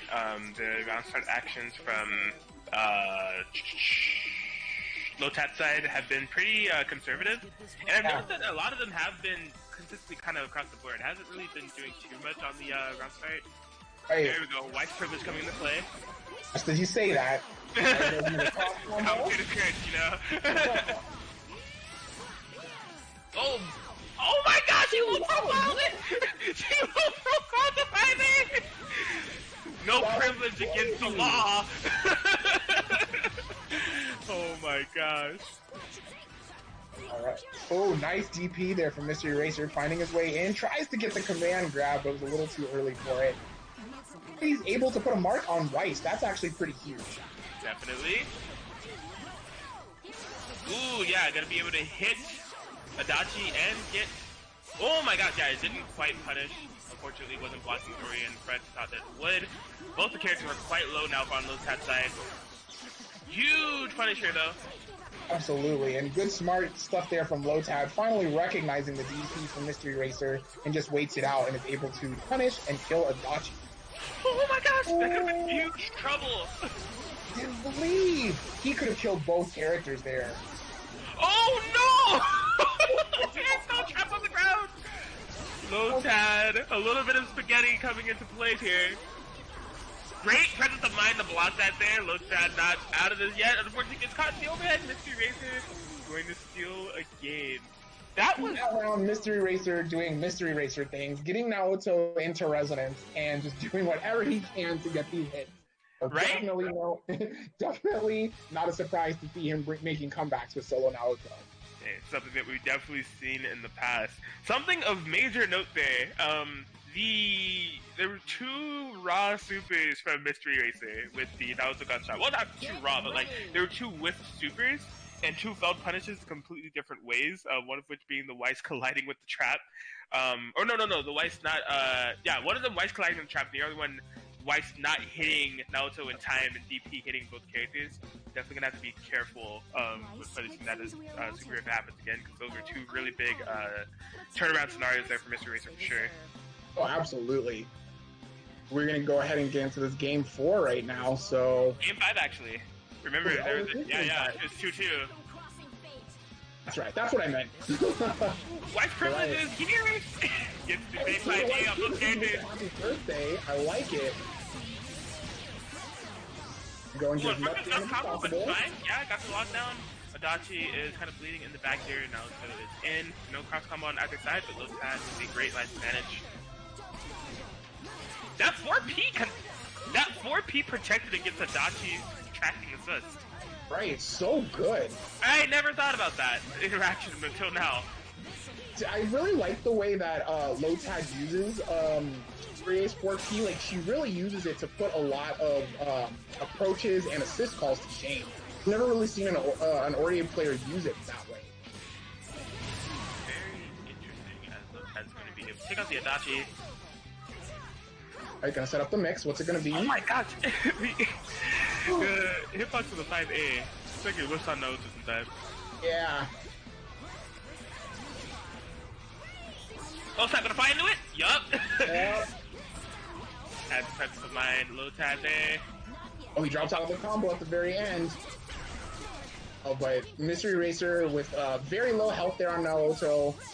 Let's have 5 meters. Oh no, there's a trap there! Lotad, be careful! Alright, Mystery Racer. We've seen this position before. When it matters the most, loses a bracket Mystery Racer. The sold out commencement is spent. Can Mystery Racer make this comeback? Oh, and nice. Oh nice my god! Oh, unfortunate drop combo there from Lotad! Hey. Oh my... How? Oh my god, there's a mark! He finally gets it! Gets the DP! Next hit is going to kill. What's going on? Lotad has to be super careful, and Mystery Racer now able to get his game started. Mystery Racer, you're not bringing this back, are you? There's no way. I mean, the Orius is killing in the back. Lotad is like, you know, you've outplayed me a little bit too much. Oh, that's gonna be a punish! Great presence of mind from Lotad there to bring the Makomo into play, and knowing that punished with the super, able to seal the deal before things got too grim there. Absolutely. And I really like that Lotad decided, okay, Weiss is marked, and Naoto's on the other side of the screen. I'm not going to move forward, I'm just going to wait. He waited and waited and waited, and the moment he saw the Hamon come out, he was ready with the super of his own to punish the Hamon, so really good patience and presence of mind. Yeah, I think that was a good call from Lotad, especially since like Mystery Racer is just winning a surprising, like shockingly amount of like neutral exchanges. Be like, alright, well, I'll just make sure you have to win more, heal up Aurier, it's fine. But then, moving forward, getting touched on that too, but that was good stuff there from Lotad. Definitely was. And it looks like I'm going to be next up on stream against Doctore, so wish me luck. Cool, good luck. Sure. Alright, once again, everybody, thank you for joining us here for BBTAG and Chill 9. Once again, this is a special Guzman Gaming edition. It is a birthday celebration where if there's any kills for the happy birthday, there will be additional $2 donated to the pot.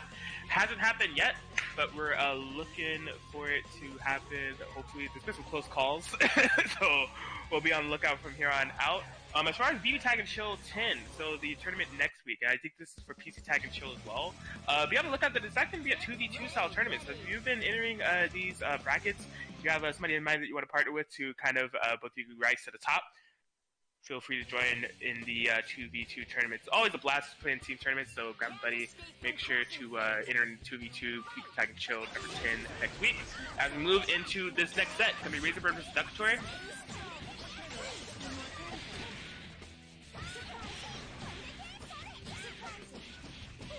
Alright.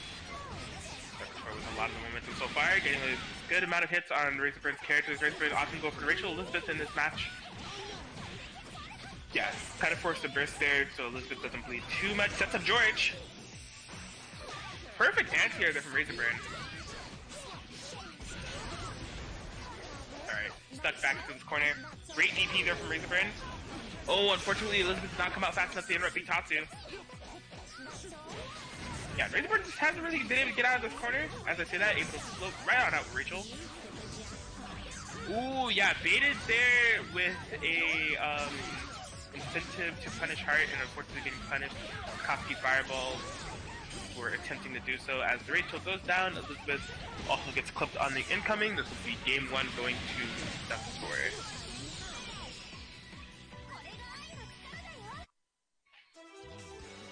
Yeah, pretty solid round from Doctore. That's something that Doctore definitely takes great pleasure in doing, is like kind of pressuring their opponents into the corner and not letting up. And from that time, it was a little bit interesting though, because often they play a lot of a Koski point in that scenario. Usually we see Hart just kind of mixing things up with the fly cancels and stuff, spinning meter to keep the block string going for as long as possible in order to build assist resources to keep it going. But it was a Koski doing a lot of work there, so an interesting approach there from Doctore that works out. Alright, going to game 2. Hart home stage and home team advantage.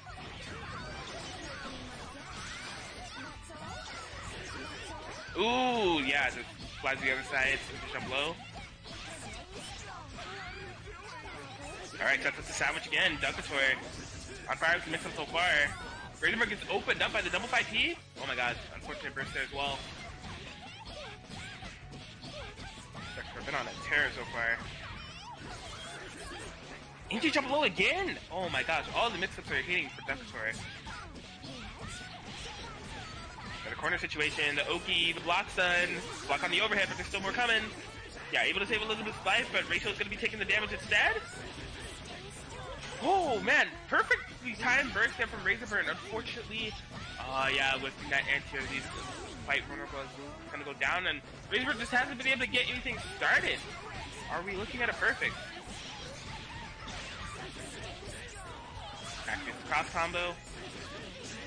Resonance super. And that'll be a perfect there for Doctore. Taking out Razorburn. It's going to be going up 2-0. Yeah, there's been a lot of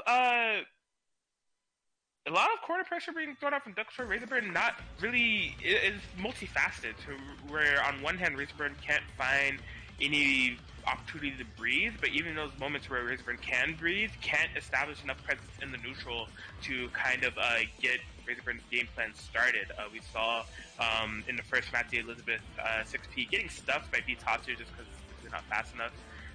You see Razorburn going to be opting go with Batista here. I like this for a few reasons. Razorburn might be thinking to implement the 4P, which can be a pretty good countermeasure for Hart, kind of sniping her out of the air.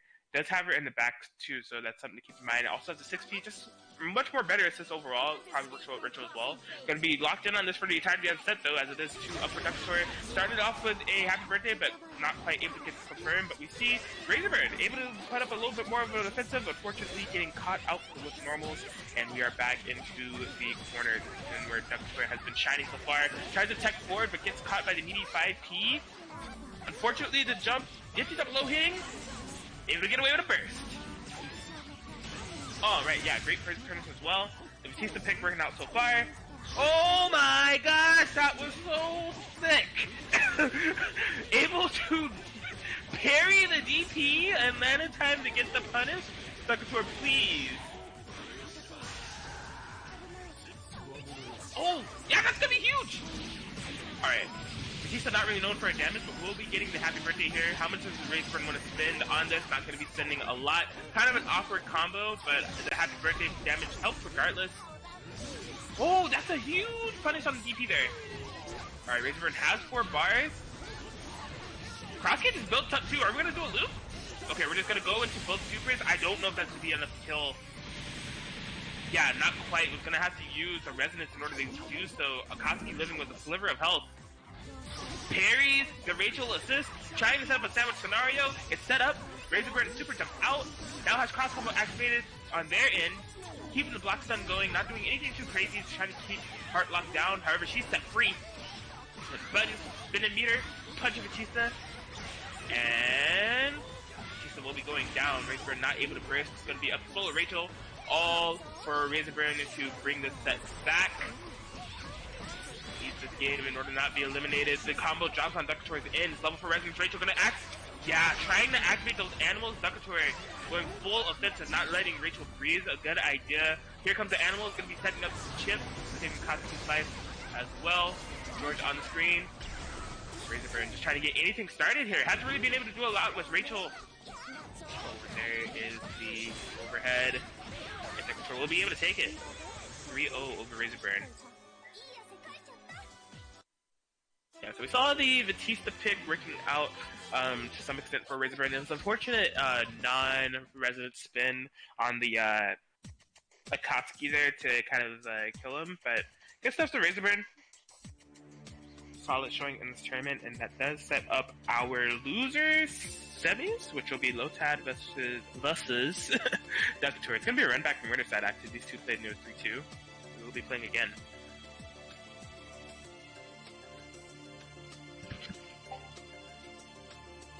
Man, hard is cheap. It's true. Yeah, it's definitely a hard character to fight. I like your idea of switching to Batista though. Batista 4P can contest it pretty well. Yeah, it's really hard, like to even like get things started, you know.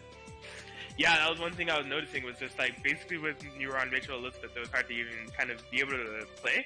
Like even when you would defend a corner exchange as well and able to escape, establishing the neutral from there was like kind of hard even. I remember the most notable situation was the game 1 when you had the Elizabeth set up and Rachel was getting hit by Bitatsu because Elizabeth had been set up for a while.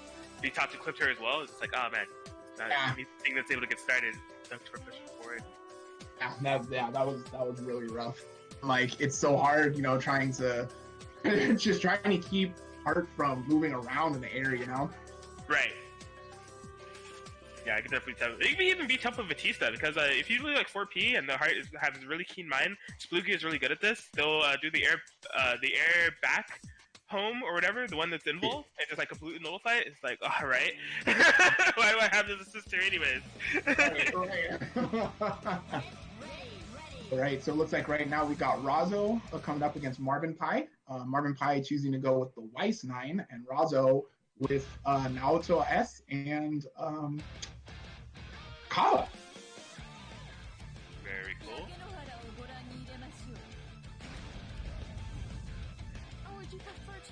Yeah, so both of these players have been switching to quite a few teams over this tournament and previous tournaments as well. They definitely have a lot of characters that they kind of run through.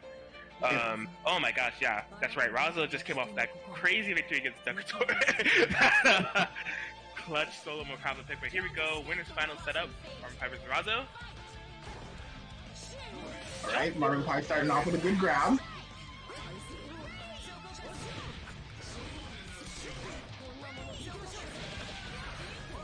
Marvin PI is really active with Weiss. Like, definitely is a lot more airborne and just like holding forward. I think trying to set up really something specific with 9 assists is the reason why Marvin PI plays Weiss that way. It's really interesting to watch. Yeah, it really is. You tend to see Weiss's kind of back up a little bit and set up ice, and Marvin Pie's not really about that. He's like, I'm gonna go in and I'm gonna find this hit. Right. It's gonna be a mark. Bang. And gonna be raw tagging in a 9. Ooh, almost good block on the mix. Unfortunately, getting hit by the overhead. Gonna be a mark on 9. Yep, we'll send that. Both characters marked. Sandwich situation. If possible, unblockable. I'm not sure. Absolutely unblockable. Weiss is gonna die here unless Razo drops the combo at the very end. Oh, air unblockable though? That's I like it. Uh? It's gonna go into a Hamon. I think it's gonna set off the mark. Yep. Right, Naoto's gonna die here. Oh, and a preemptive DP there from Razo. Marvin PI's gonna be able to punish this. Able to get advantage of the resonance though. Yeah, in the corner. Yeah, still had some Oki set up there from the Angel summoned earlier, but it messed up the throw combo. Yeah, that's unfortunate. Alright, and Marvin PI just taking his time now, daring Razo to try to move forward. Yeah, was able to waste out the entirety of that resistance, but an unfortunate air DP. Oh my gosh. It might have been a missed input. Maybe tried to snipe out a jump C. Maybe thought they were in like block stun, tried to push block. I don't know. Either way, stuff in the corner. Now Razo just throwing out these EX fireballs, shutting down any fireball attempts from Marvin PI. Real careful picking his spots. What? Oh my gosh, that was almost a crazy confirm there from Marvin PI. Unfortunately, not able to stabilize the combo. Absolutely. Razo making his way in. Players showing each other some respect here. Yeah, the resonance is spent. Rampage time is set. Pretty beneficial to both of them, to be honest. With the X coming into play, but unfortunately getting too cheeky on the air mobility. Razo able to get the air block. And Razo's going to take the first match there. Good stuff from both players. I kind of always thought that this might be one of the better teams for Naoto S because it's so simple. Once Merkaba gets a hit, he can safely tag her in and mark or kill any character. So I've always thought that this is one of the stronger teams for her. Yeah, definitely. I thought this team a bit too, and I'd be inclined to agree. It's definitely a strong shell for Naoto. Alright, so it looks like Marvin PI is locked in. Gonna be sticking with this Weiss. I think the game, so I haven't seen much of it yet because Marvin PI did play Lord Karma, but I didn't kind of notice this. I think there's something specific that Marvin PI might be trying to go for with the way that they're playing Weiss. With like the aggressiveness. Finally putting in the 5A, but I think really trying to set up some type of deliberate like sandwich setup or something. I'm not sure. And maybe. And, you know, again, this is the first time I've ever seen him play this team, so it might be possible that he has some tech that he's trying to get started, and just hasn't been able to yet. Right. Oh, almost had a punish there on the team. Yeah, that was definitely a huge amount of damage missed out on there. Able to get the safe first into Weiss, but... He's grabbed there from Razo. Yeah. Some corner carry. Combo at the end. Oh, super? Ooh. Yeah, unfortunately no animation on Naoto. Wasn't able to make contact with Merkaba. Might have been better suited to do the other super, actually. Hey. Marvin PI trying to find his way in. So just sitting back, playing these traps. I like Marvin PI setting up the wall and calling the White 6C. Hey. Really kind of a tough thing to navigate. Oh my gosh, yeah, big right there from Marvin PI. Maybe we get some damage. Opts to go for the mix-up rather than taking the damage from the counter hit. I'm really surprised by that decision from... Yeah, I mean, it was kind of a sus with the meter. Probably wasn't going to be able to go enough, just kind of going for the 50-50 with the lead. but Razo having presence of mind to reversal super. Both of them are kind of even. Yeah, they really are. They're really being careful picking. Oh man! That was like a perfect stretchy throw there from Razo. This is run up 2C. Sandwich is still in play. Yup, the cross up overhead there from Razo. Fortune off the combo. Oh my gosh, another drop combo there from Razo. Alright, Marvin PI forced to turn on the resonance. Gonna do it again. Gonna go ahead and throw another on phone. Cross under there from Marvin PI. Getting the hit. Spend it. Tries to go for the throw reject, but doesn't quite get it. Able to get confirmed at the super jump height. Oh my gosh! Oh, yo, Marvin PI. And has not been letting up with this wide pressure quite yet. This has been all Marvin PI so far, but as I say that, throw into the super. The red super killed. Oh my gosh. Razo. That was such a good call out there from Razo. He was like, I'm pretty sure he's going to jump here, throw out the anti-air command grab, and was able to confirm with the resonance. It was perfect. We've seen him make that call out twice now, because that was actually how Razo won the last set against Doctore in the final match. It was 1v1, Merkava Heart, and was able to somehow find that anti-air throw against Heart literally on the opposite side of the screen. Confirmed into that resonance super. So Razo pretty good at landing those, and it's coming clutch for him twice now. 2-0 Good stuff.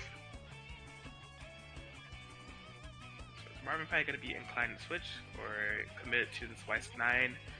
I'm pretty curious. Yeah, going to 9 Hilda.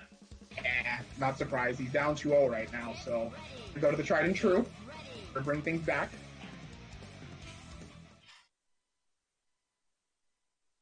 Alright, so we'll need to pretty much lock into the 9 Hilda. It's going to need to win 3 games in order to take the set. Razo only needs to win 1. Winner of this will be going to the grand finals. Here we go, game 3.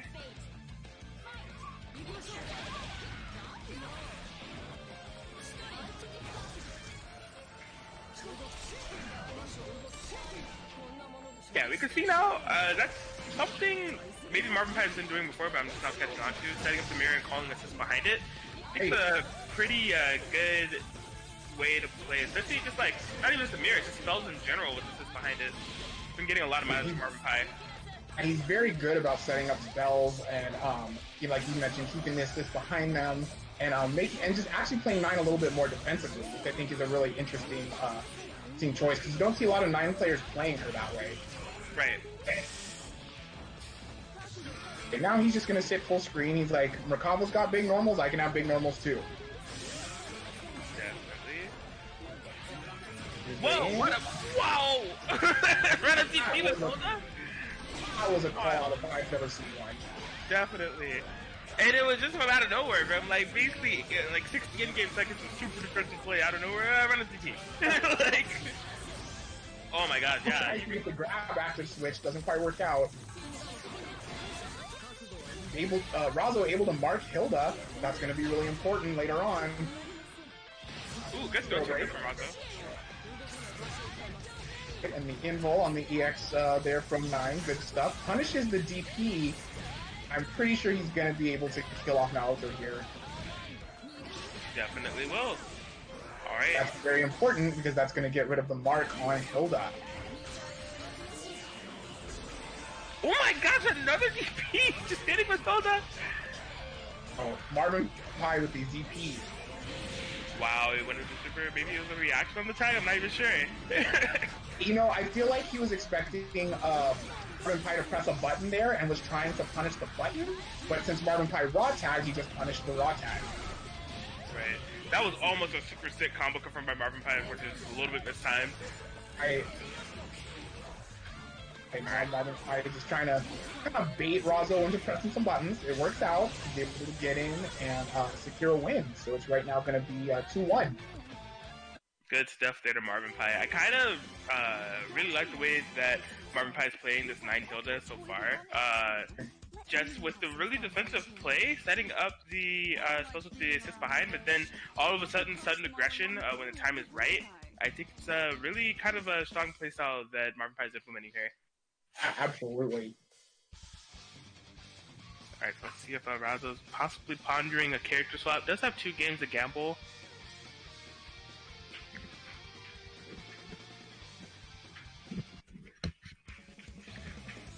And Razo does. Going to be going to the Carmine Hakumen that we have seen from Razo in the past for sure. Absolutely. So yeah, I definitely think he'll probably have a little bit better time with this, as he's quite familiar with this team. Yes. Oh, I'm probably getting the color swap. Excuse me for 1 sec. All good?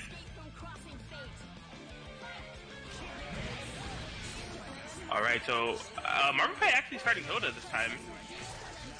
I think Marvin PI used Sex 9? I can't remember. Oh my gosh, yeah, that's a bad defeater from Razo going to be to get unfortunate damage here. Thrown into the corner as well. Restand. Dangerous situation here for Razo. Ooh, gets thrown to the ground there by Hilda. Stuck in the corner here is Razo. Bad burst. Possibly going to get punished. Oh yeah, good awareness and escape. Perfect counterplay there from Marvin PI.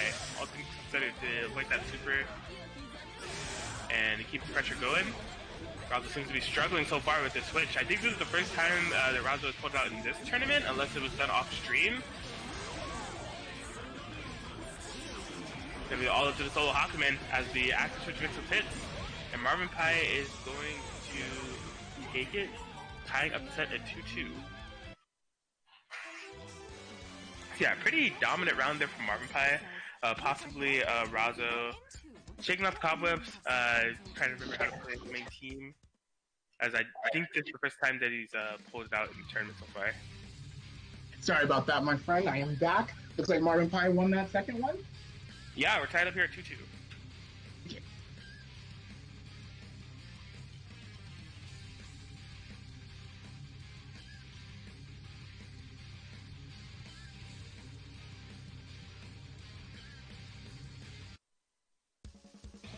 We're getting here into this game 5.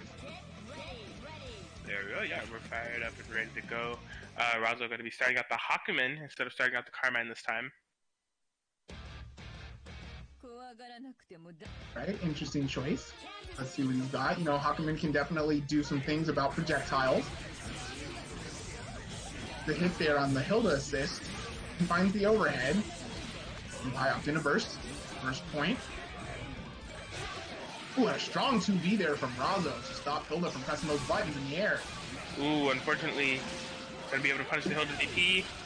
I think Hilda's gonna die. Yeah. Yes, absolutely. Alright, this is looking very strong for Razo right now.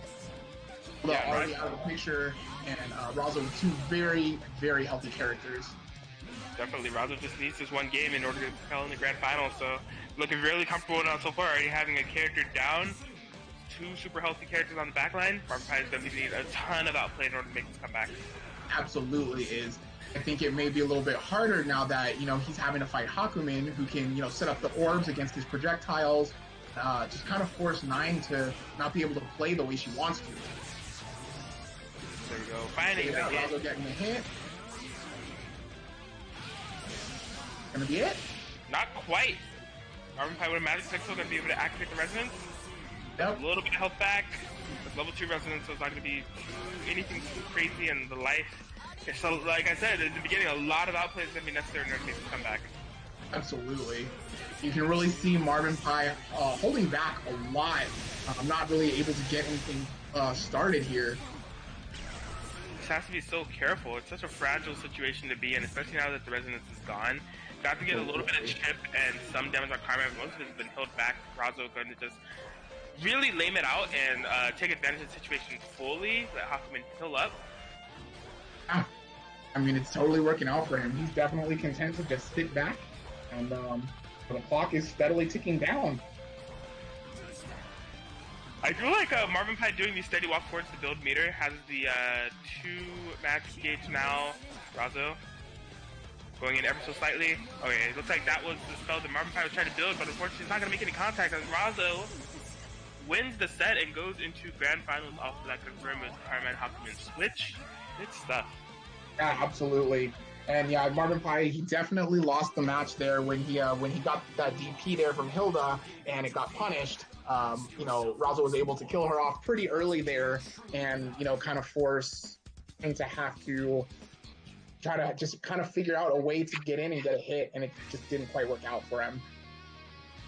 Yeah, super unfortunate. There's a team that you don't want to make mistakes against is definitely Carmine Hockman and Razo, showing that definitely Razo will be sitting in the grand finals, and now we're going to be kind of determining who's going to be Razo's opponent. So, first match will be Ultimate Lotad versus Doctore. That's going to be our loser semis. Winner of that will be facing Marvin PI, and then the winner of that will be moving on into the grand finals.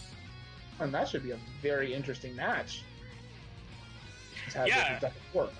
Yeah, so they actually played in winner's side, and it was 3-2. It was actually going to be a run back. Oh, okay. So is Lotad the one that put Doctore into losers? Not exactly. No, Doctore won that set. Okay. Yeah, the Doctore sent Lotad to losers. Okay. Yep, so we're going to be getting that squared away here just real quick while we have the time. If you guys haven't already, we do have the Match Reno up. You can use that code BBTAG and Chill9 to donate the free 50-cent donation to the Match Reno pot. So I have the link there in the chat. Be sure to check it out. There's also some books for sale in the marketplace from Kaisen Books, the publisher. You can buy either one of those two titles to contribute to the pot as well. But yeah, be sure to check out Match Reno if you have not already. As we're going into this loser semi set, Lotad versus Doctore. It seems we are wanted. Oh, I'm honored. Let's treat them with the respect they deserve.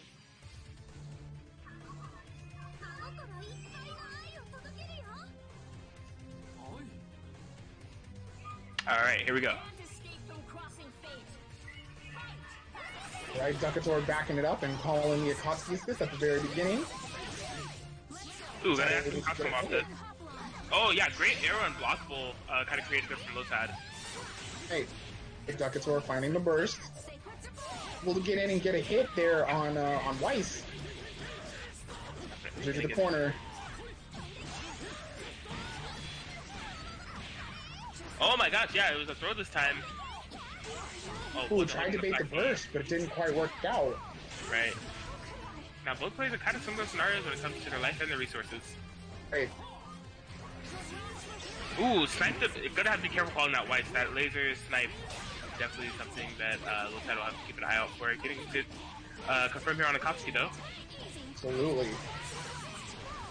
Cross combo activate. Alright, getting as much damage as possible. I respect it. Big up parry. Works out.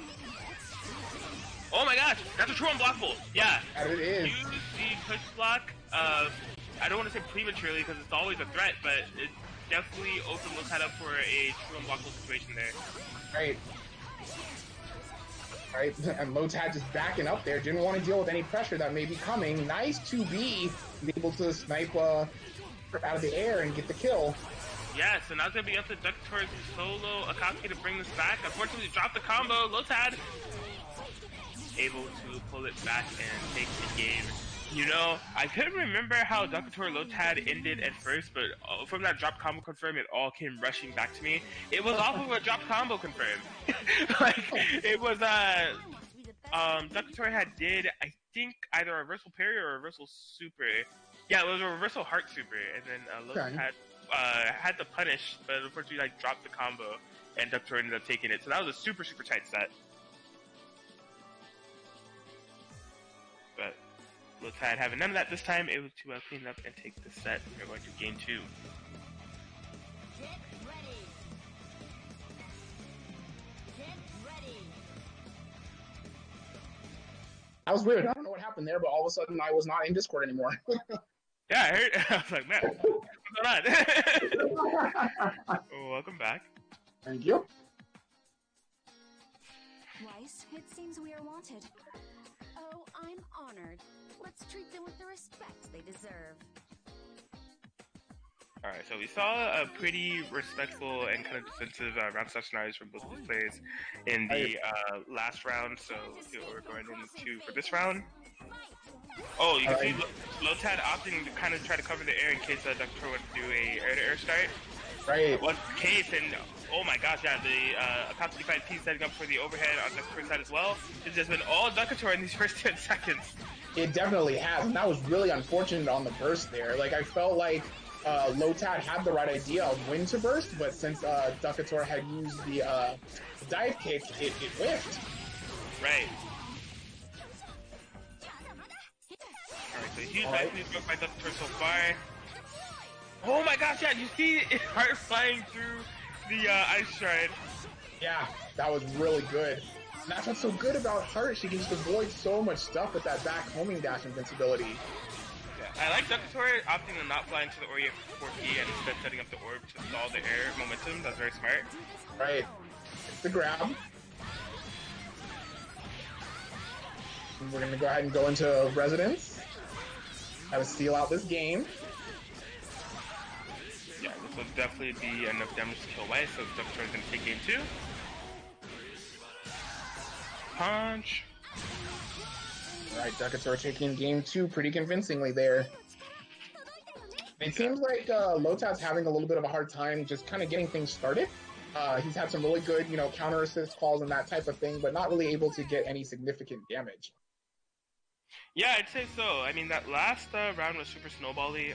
Basically, Doctore run the round start exchange and didn't hold up for like basically 20 in-game seconds. It's just everything from there was kind of a hit on the side of Lotad, and that definitely appeared when we got to kind of once it all settled out and Lotad was able to finally find a hit. A lot of the damage had already been done. Right. So gonna have to be careful to kind of avoid that situation here. Absolutely. Weiss, it seems we are wanted. Oh, I'm honored. Let's treat them with the respect they deserve. Alright, so I wonder if Lotad's gonna be more careful about calling an assist and just go for a full safe round start this time. Right. Or they're not going to be deterred. Yeah, still going for the air but didn't call Aurier with it. Called Aurier after, but the unfortunate DP. Doctore was in the sandwich scenario. Lotad went for that both side hitting DP. Unfortunately, faded by Doctore. Unburstable, 10k. Oh, that hurts. Weiss is already bleeding pretty hard.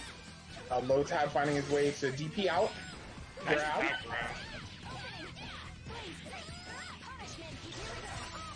Set up something cheeky. Didn't quite work out. Oh my Block god. there from Doctore. Those were great blocks from Doctore. Use the push block to make sure that he's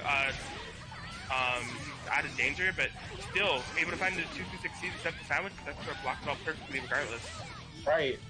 Oh wow, and almost had a full punish there on the ice shard. Ooh, nice air to air. Lotad just kind of poking with the air A's. Absolutely. I mean, it's kind of looking out for him. I'd say so. Definitely putting out the proper things that they need to in order to establish a neutral game. Yeah, perfect Aurier 5P call there. And there's the 4P call. Yeah, Doctore doing the parry too early, but had hard to back him up. Able to seal the deal there on Weiss. Now Lotad's going to be forced to try to bring things back with Aurier alone, and he gets hit by the overhead on incoming. Best believe Duck will be killing this character. Possibly. Let's see. Doing cross combo. I don't know. I think she might be alive. Yeah. Yeah, he is. Just barely. He's still going to have to deal up with some mix-up situation here. Woo! Oh my gosh. Yeah, that was definitely not the situation Lotad wanted to be in off of doing that thrust. Kind of thrusted himself straight into the corner. Unfortunately not able to find a way out. Doctore will be taking that game 3. And good stuff there from Doctore. He took that pretty convincingly, and I feel like it was really hard for Lotad to really kind of get anything started there or anything significant. It looked like you were mentioning before, he was just kind of getting random hits in the air, but not anything where he was able to confirm it's a full team. Yeah, another thing I would note about that last match specifically was definitely a war of assists that was kind of going on between the two. When the neutral would slow down, they would definitely definitely trying to use their assist to get control of it. The difference maker is that when Doctore's assists land, whether it be like the Akatsuki 5P or whatever else, kind of able to confirm into damage from it. So whether the damage is cashed out or force reversed out, it's still a positive in Doctore's favor. Whereas for Lotad, he had a little bit more trouble setting up a similar situation. So let's see how it comes into play into game 4. Oh my gosh! Oh my gosh! Oh my god! That was a counterplay great to the counterplay to the counterplay. Right. Alright, Doctore getting the first solid hit there. I have to imagine it's probably very hard for Aurier or Weiss to try to chase Hart down while she's in the air. And it seems like that's what's been able to keep Doctore on the advantage in this match. Yeah, we see Lotad opting to, rather than chase Hart down, try to do a lot of preemptive actions in order to keep Hart away. So whether it be the jump normals or the Aurier 4P, which Lotad got a lot of advice on, that's kind of been what Lotad's been opting for, just has been coming into play for this match so far. Alright, absolutely. Alright, not gonna quite be able to kill, but Aurier gonna take a nice chunk of damage here. Gets hit by the overhead.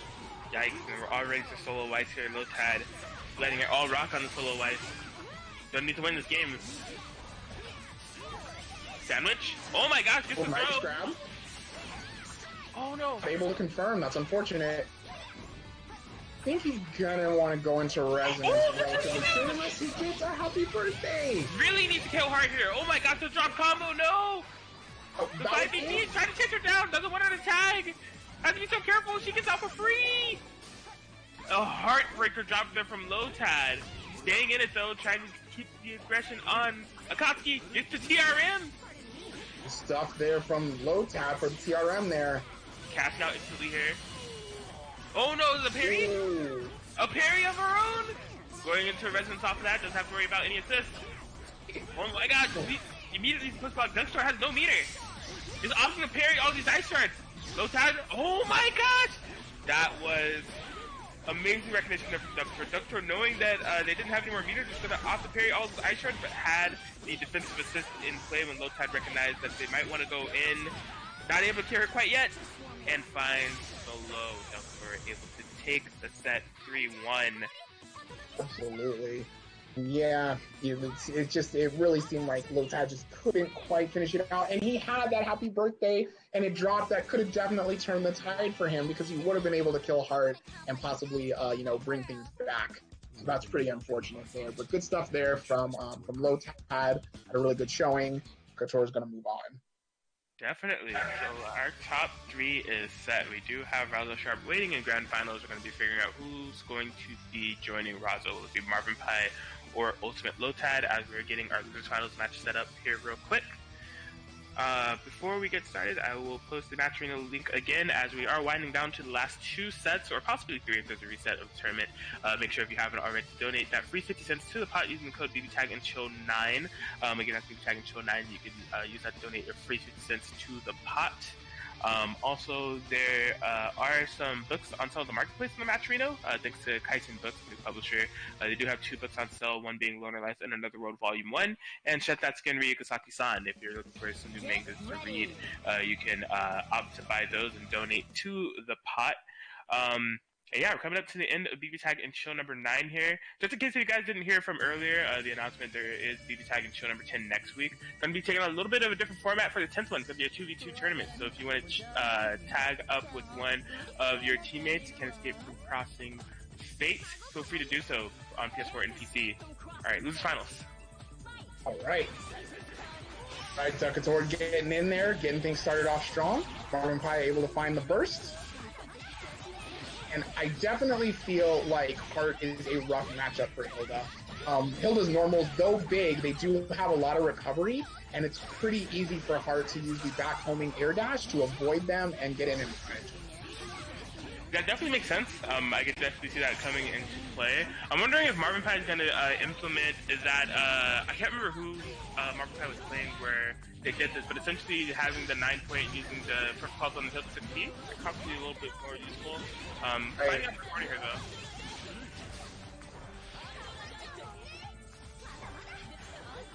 Alright, and Marvin PI was able to get some pretty good damage there on Akatsuki. Doctore had to swap him out to hit on Heart. Nice teleport to that projectile. Right. And yo, Akatsuki just nullified the cross there from the 9. Oh, catches the Lotad. Carry him to the corner. Up the cheap stuff. Oh, didn't even go for the overhead, just went for the low. Right, and smart stuff there from Marvin PI. He knew that Doctore was going to be expecting the high and was like, I'm just going to go ahead and clip you low. I like that. Very cool. That's exactly what Marvin PI needs to kill the Akatsuki. It's going to be up to Doctore. It's a little hard to do so. Level for Resonance. There it is. Just covering all that airspace, running away with 9. I like the way Marvin PI is playing this. Has notified Resonance completely. Yep. Like, gets the hit, but not able to confirm. It's such a huge no-fly zone. It's going to be really hard for Hart to try to get in on that, especially with no assist. But just generally speaking, if Marvin PI is able to consistently set up that assist alongside 9 spells and buttons, I think this might actually be kind of difficult for Doctore to navigate. Actually agree with that. And so, I mean, that was very well played. Marvin PI taking the first match, and then, you know, we'll see if Doctore is able to respond back.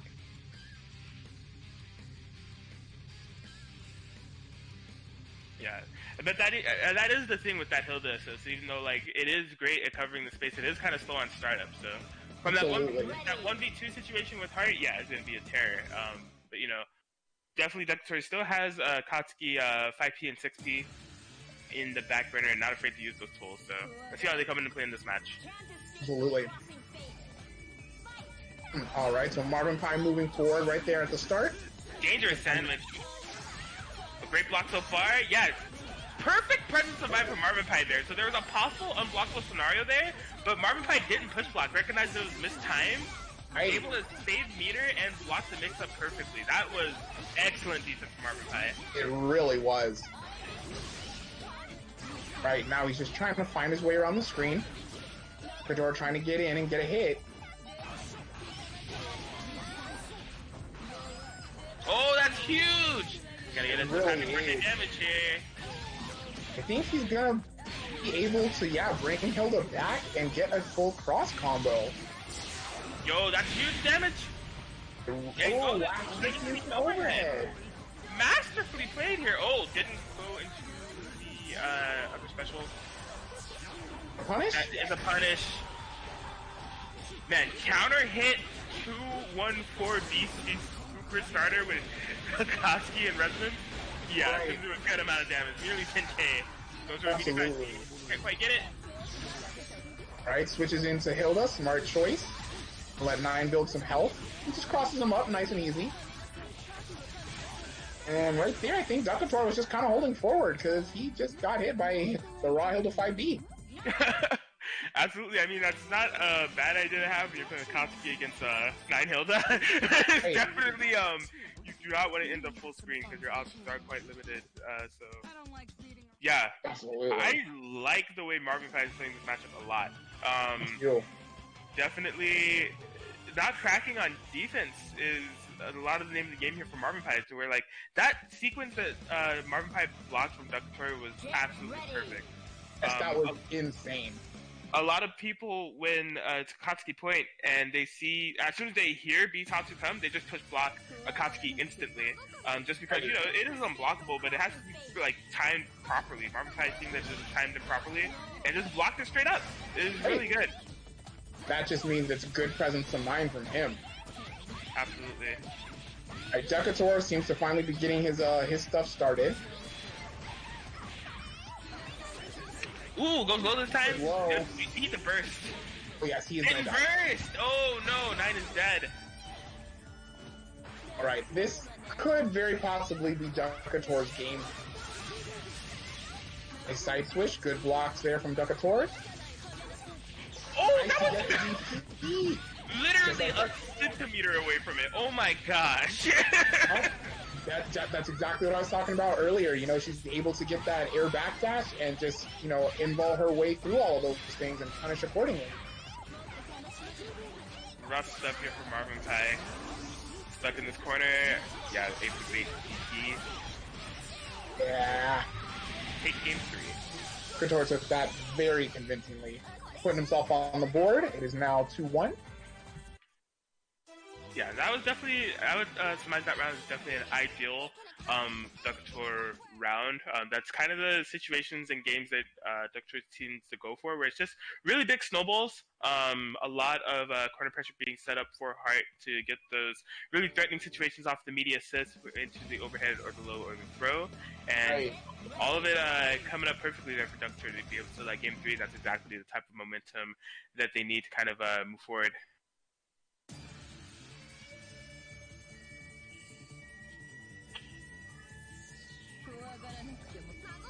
Alright, here we go. Game 4. Right, Doctor backing up. Marvin PI moving forward. Will snipe out the Akatsuki assist. Oh, yikes. It was I just put low. Interesting. I need some damage to get pushed to the corner here. The ideal, Marvin PI. Yeah, the ideal Doctor situation is here, but good block so far. Oh, that was a good push block on Hart too, but unfortunately wasn't blocking the Akatsuki 5P. Hey, finally gets hit at the very end. Doctor able to bait the burst. They're gonna take a nice chunk of damage. It's looking like another ideal Doctor round. It's been all Doctor so far. Has. Marvin PI just trying to work his way out. He's almost there, but gets hit at the very end. Burst to burst. Desperately needs to get out of this corner. Definitely does. This is where Doctor tends to shine. I like using the teleports to navigate the neutral with the Hilda assist in the back, because unfortunately he got clipped. And he's gonna go down. And once again, we find, Hart going in against solo Hilda. Be a bit of an uphill battle, but he gets a DP. Good stuff. And have enough meter for the super. Oh my god, yeah. Really hoping to connect with one of those DPs, just like not quite full screen. Doctor always perfectly out of range for it. Hey. Oh, the cheeky movement there from Doctor finds his way in. He might be able to kill here.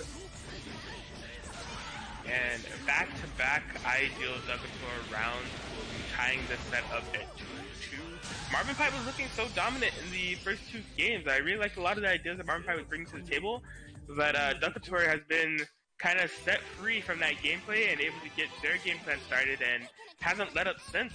Marvin PI is really going to need to kind of put the brakes here on Doctor. Absolutely, looking really good there. Doctor, at the beginning of these first 2 sets, Marvin PI was really kind of commanding everything, getting his pressure started, making good punishes, and just really making it hard for Doctor to get things going. Doctor seems to really have turned things back around and been able to command the game these last two sets. Absolutely. Well, this is going to be the last set here. This is losers finals. Winner will be able to go into grand finals. Can Marvin PI make the adaptation? Huge happy birthday here. Unfortunately, a little bit of an awkward confirm. Wasn't able to stabilize anything. Gets caught by, I think that was a Akatsuki 4P, I'm not even sure. Oh, there's so much going on. Right. Doctor able to get things started here. Oh, that was super cheeky off of the tech board. Able to get a nice burst there, though. Another happy birthday Happy birthday! Unfortunately, Akatsuki falls out. Able to get the DP punish, though. Woo! Okay, yeah, just blocked away from it. Great presence of mind to see the Doctor parried it and did not hit any buttons. Right. Good stuff there from Marvin PI. Right, and Doctor finding the super in between the block string. Good stuff. Yeah, I think that was a smart super. Now they're tied up on health and basically resources as well. Right.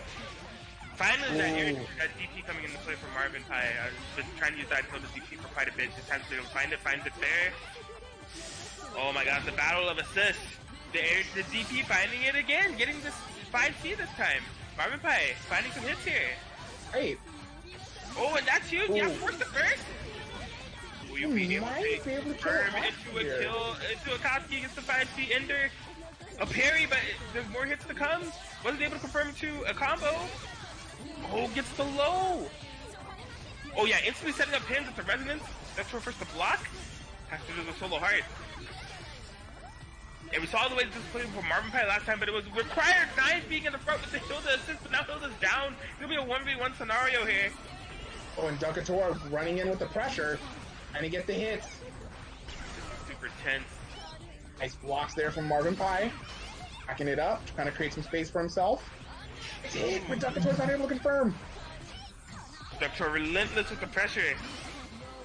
Marvin PI not able to find the air-to-air hits. A hard time challenging.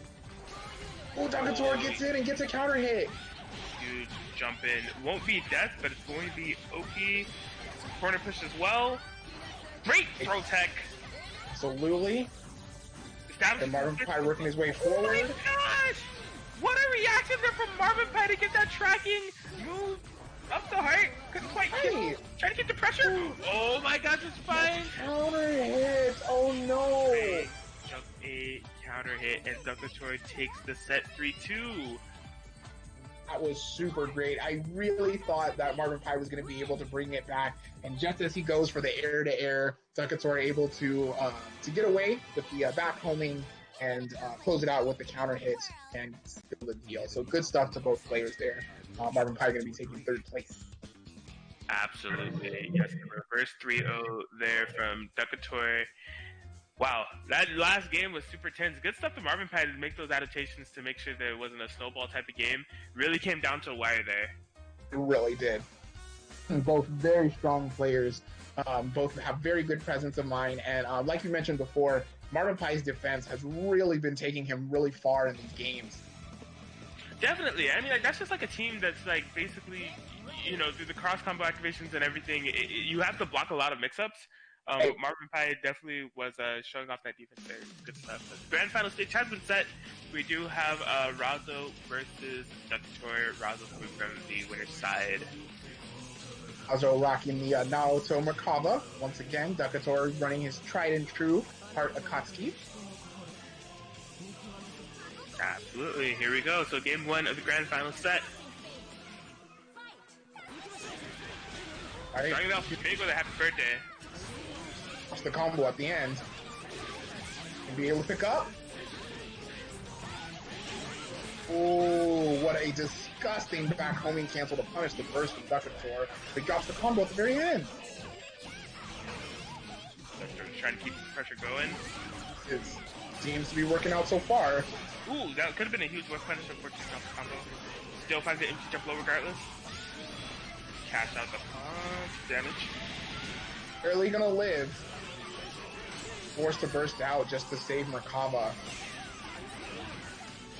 All the empty jump lows hitting. Ooh, wow, this mix stuff here from Doctore is so strong. Ooh, yeah, and the straight work that kind of snipe Merkaba out of the air. That's going to be game one for Doctore. Absolutely. And Doctore took that really convincingly. Razo's going to have to try to make some adjustments here. Try to kind of, stop Hart from doing what Hart does, really. Right, and I mean, this is actually, I just thought about a run back from, I think, winner semis. This set came down to the wire. It definitely came down to Merkaba versus Hart.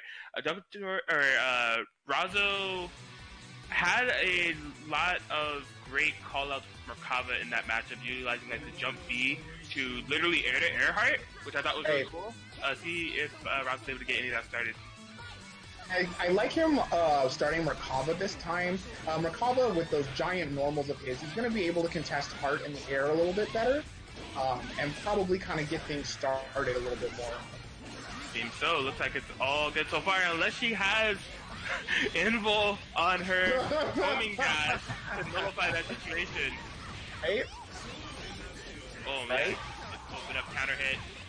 Doctore still able to find his way in, drops the combo. Razo forced to burst. Yes. Go ahead and take this damage. Oh my gosh. Nice DP there from Razo. Seems the hit. Should be a dead Hart. From the loop into the wacky and playable 2 then. Hart will be going down. Wow, big bait there on the Akatsuki parry as well. A good start here from Razo on the 2v1 scenario. Not going to cash in the mark, going to save those resources. The clearing word going in. Sweeping lens. Doctore able to find the hit. Razo forced to burst out. Now Razo making his own way in. Oh! What a punish block to make sure that Doctore didn't get air unblockables. That was perfect. Right. Very good presence of mind. Knew that it was coming. Oh, snap. These parry. parries from Doctore are on point. Oh, unfortunately wasn't able to stabilize that combo. Right. Sweeping lens. Ooh, almost push block into the trap. Doctore has basically moved forward with parries and jump A's, and it all came to a dead Naoto. A little bit too cheeky, does get air unblockable DP, a free resonance activation for Razo. Parries! Doctore's so confident! Absolutely is. He's like, I don't have to take this chip damage, I can just parry it. And a nice 5A there from Razo, able to seal the deal and get the kill on Akatsuki. So we're going to put himself on the board. There we go, so we're going to be tied up here at 1-1. That was definitely a more comfortable game for Razo. Able to get a little bit more of the game plan going with Merkaba, and I agree with you. I think starting Merkaba was definitely a big turning point factor there for Razo to kind of seal that set. You saw that Razo was a lot more comfortable, able to get a lot more counterplay scenarios going, and nullified the heart in quite quickly, so where it wasn't too much of a factor in the matchup. Absolutely. It looks like these guys are taking a minute to take things in. All right, and getting right back to it. Get ready.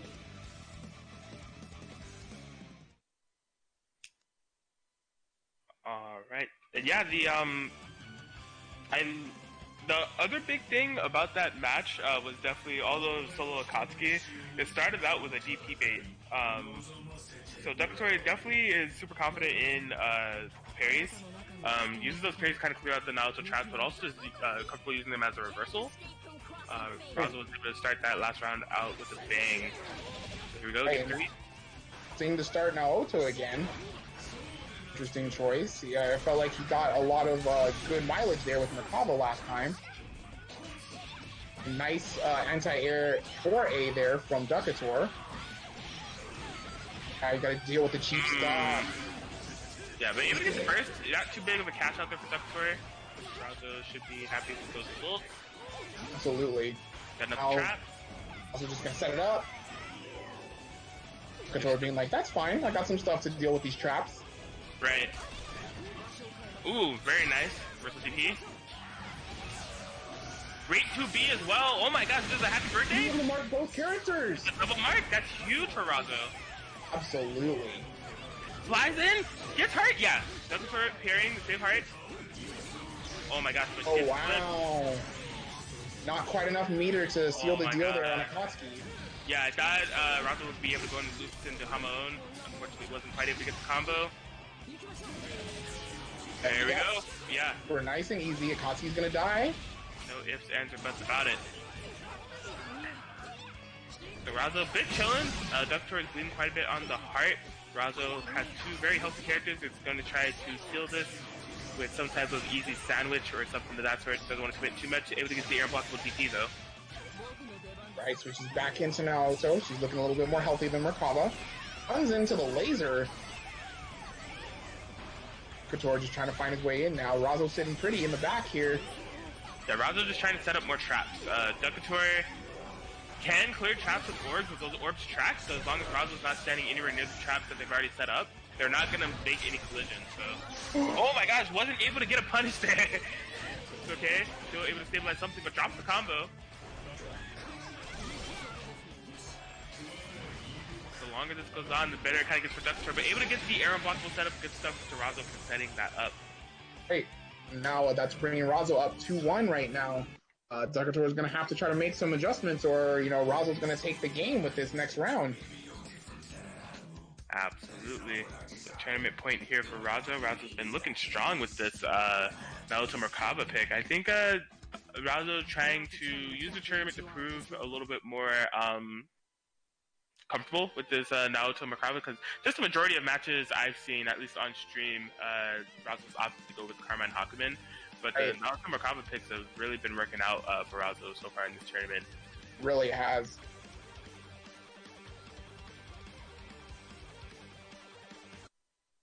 Alright, so it'll be up to Doctore to fight for their tournament life. They're going to need to win 2 games in order to stay alive, while Razo is sitting on tournament point.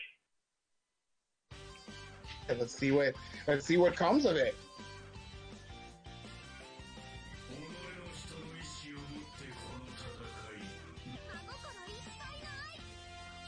Alright, here we go. Game 4 getting started. Defensive pressure from Razo. Already set up the sandwich scenario. Doctore has used up the air actions. The air invulnerability is gone. Wasn't able to punch his burst though. Doctore finding a hit there with a Akatsuki. In his way forward. Nice DP from Razo. Yeah, the reversal DPs from Razo have been on point. Really have. Doctore sniping out Merkava out of the air. And Razo just pushing forward. Oh, snap. Yes, able to get the Resident Super. Doesn't even need to spin 2 bars to do it. Akatsuki just goes down. Yeah, this is kind of looking like Razo's game right now. Unless Doctore can, you know, kind of make a miracle happen. Switch those characters. Ooh, just runs into the gunshot. Yeah, a lot of things being put onto the screen here. Razo trying to keep control of everything. Switches back to Merkava, good choice. We'll let Naoto build some health there in the back. Yeah, trying to chase down Heart, but doesn't quite work out. Yeah, you can see Razo really trying to just force these sandwich scenarios and run away. Just Doctore not staying still, so hasn't really been able to get anything off of it. And this spending resources, Razo has to be a little bit careful about playing this way. Hey. Oh, as you can see, Razo gets open to blow. We're not quite able to spin into anything that is fatal. However, Merkava is bleeding. There it is. The overhead is going to be a 1v1 scenario. If caught on the incoming, Razo has not activated the resonance yet. Super dangerous territory here for Razo. Absolutely. Goes for the 2B. I like it. He's going to need a resonance right now. Not the situation. Oh my god! What?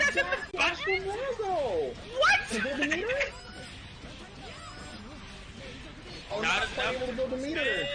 Gonna go into the Hamon. Good block up Doctore. Oh, this is tense. This is absolutely tense.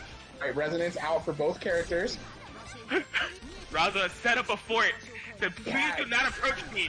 I have traps. But find a way in! Find a way in using the heart mobility! And Razo's going to go down. Doctore ties it up 2-2. It was beautiful from Doctore, finding his way to navigate around the traps, getting in and getting the hit, and able to steal the kill on Naoto. He ended up 2-2. So, if Razo wins this next game, he will be taking the tournament. If Doctore wins the next game, it will be resetting to another Grand Finals set in 100%. Jeez, Razo had like 4 traps up, and they were all perfectly coned in a way to where the upshot for Naoto would go straight in between them. It seemed like all options were covered. It seemed like all angles were covered. Right. But Heart has able to find a way, able to just home over it. Says, nah, you missed this angle. Right. There's still a way for me to get in. You thought. Thought you had me trapped, but you didn't. Yeah, so here we go. It's 2-2. Whoa, just the tail end of those shots coming Heart. Hey, and Heart once again making her way through the traps. You see Doctore trying to get some of those ideal Doctore rounds, as I call them, going. Right. Right, nice blocks there from Duck. Oh, there we go. His From way the in. corner. Trying to fight their way out. Hitting the buttons, but there it is. Doctore able to get a big hit into the corner. Confirm it with Akatsuki. Has bar to spin. Resident Super. Definitely gonna spend it. Is that gonna kill? Yep. It does. Oh, this is gonna be really hard for Razo. He's hit by the 4A. I think Duck's gonna go ahead and set up the mix. Yeah, absolutely change the titles of matches as we see the ideal Doctore coming in to play with the meaty Akatsuki assist. Everything coming up hard. Doctore resets the bracket. Yes, and yeah, that was very convincing. Like once Merkava went down, Duck was like, I'm just gonna go in full ham. I'm gonna get these hits, clips Razo low twice, and is able to seal the things out. Yeah, you could tell that Razo was trying to play to not get cornered before all of that happened. Basically, while Merkava was point, the counter actions that Razo was taking was try to like run forward, try to jump and fly forward, even like wake up buttons, just anything to not get cornered. Doctore able to have everything set up perfectly in order to make sure that it happens regardless, no matter what Razo tried to do. Definitely I would definitely think that Razo is going to be trying to establish the previous type of circumstances that have been happening in this matchup to where those situations don't get started for Duck, because when they get started for Duck, it'll be super impressive. Absolutely. Oh, wow, and a nice punish on the burst with the 5A there. Oh, not quite able to get the resonance going. Gonna set up the cross combo anyways. Put him in a bad situation. Ooh, what a block on the active switch. Absolutely. Good presence of mind from Duck. Right, brings hard in. Cash out this damage. Now also looking kind of hurt. Oh, I didn't even realize he had the extra meter. I think she's gonna die. Wow, yeah, that's going to be dead Naoto almost instantaneously and able to bait out DP. Doctore on fire with the call out here. Absolutely. There we go. Right, I gonna do mix it up again. Yep. Duo. Not going to spend anything. There's another ideal Doctore situation with the Katsuki 5P. Able to go low. Still going ham. Alright, Duck is going in hard right now.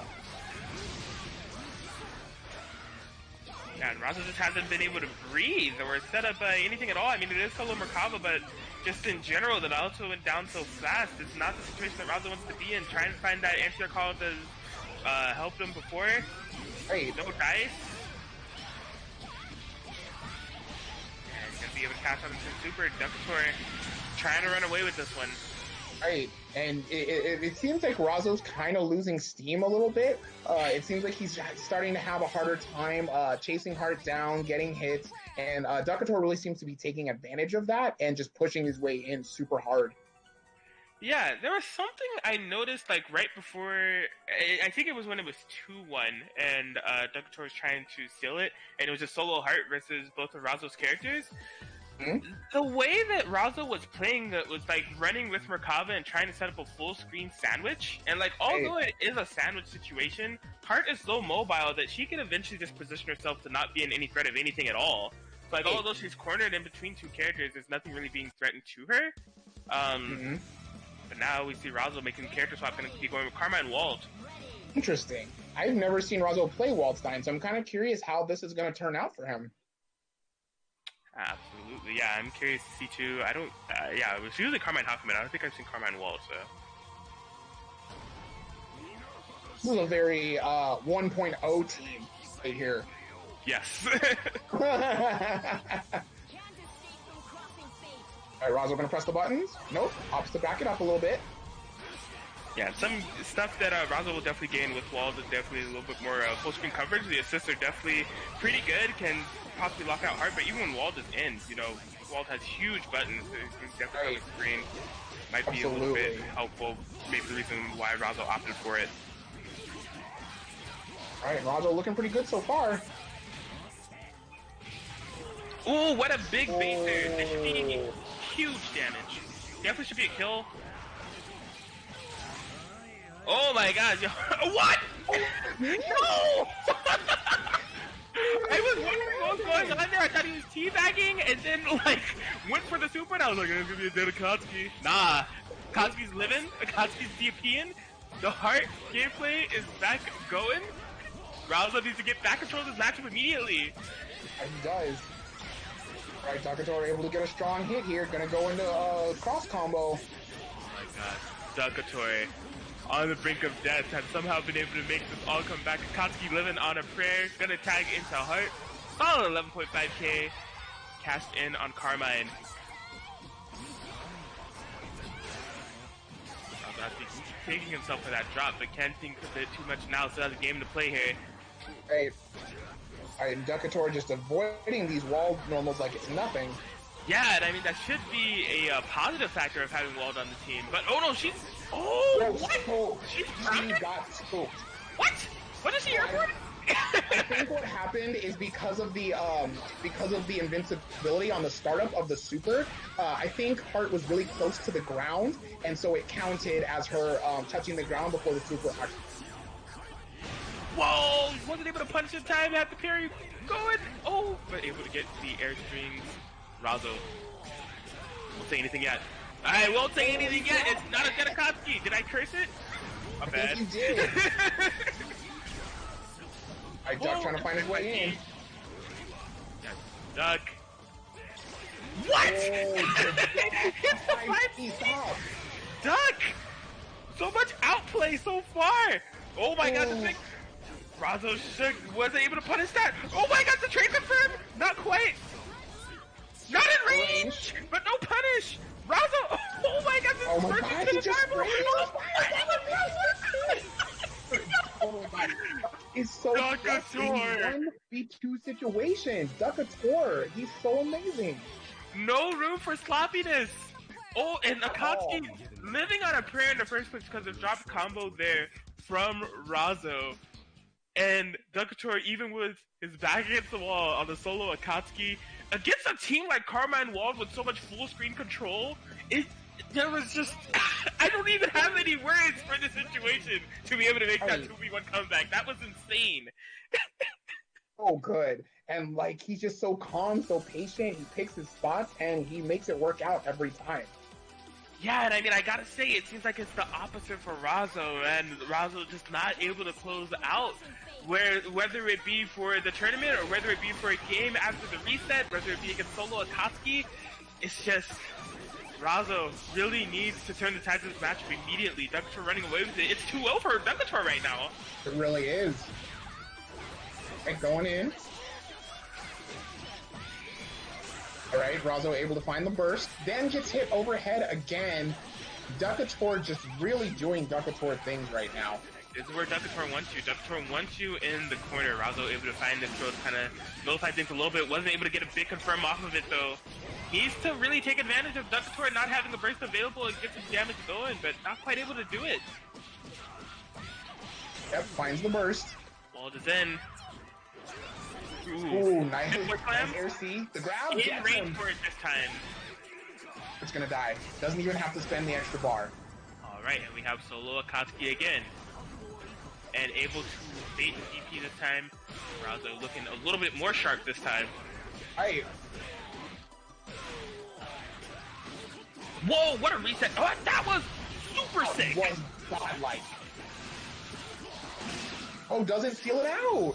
Yeah, wasn't able to get a combo to kill, but able to bait out the DP and get the punish. That was the exact type of game that Razo needed today in this tournament. Not only was it, you know, technically speaking, needing that game to stay in the tournament, but also just like the type of game that it was pretty dominant, killing the heart in convincing fashion, getting that nice reset on Akatsuki as well.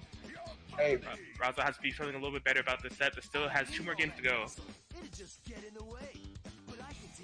Definitely think, you know, that's going to give Razo a little bit of momentum, and, you know, hopefully he can ride that momentum and really try to bring things back. Again, you know, Doctore is sitting on a 1 game necessary to win the tournament. So let's see how the rest of this plays out. Yeah, because it's definitely been Doctore that has had the momentum. Just like a lot of, I guess, Doctore won like 4 straight games from the bracket reset. It was 2-1, and then Doctore brought it up all the way back up to a 2-0. So now it's up to Razo to make that 3-game comeback. Has 1 on the board so far. Hey. Here we go. Game 4 of the reset. Alright, yeah. Able to catch both characters. Carmine a little bit too far away to confirm. Ooh, nice DP there from Doctore. Right, just setting up some stuff, finding his way in. Ooh, and a side switch and a good block there from Razo. I like the presence of mind to jump out of that corner. You can tell the Doctore is trying to push towards it. The wall 6P coming into play here. Akatsuki in the back. Let him go. Razo had to spend a lot of health in order to get that going. Air on Blazblue. Set up there. No, combo at the end. Yeah, Razo trying to opt for Carmine to heal. Using those big meaty claws. Oh, unfortunately. Okay, able to get the first. No punish. Finds his way in, switches out to wall. Good stuff.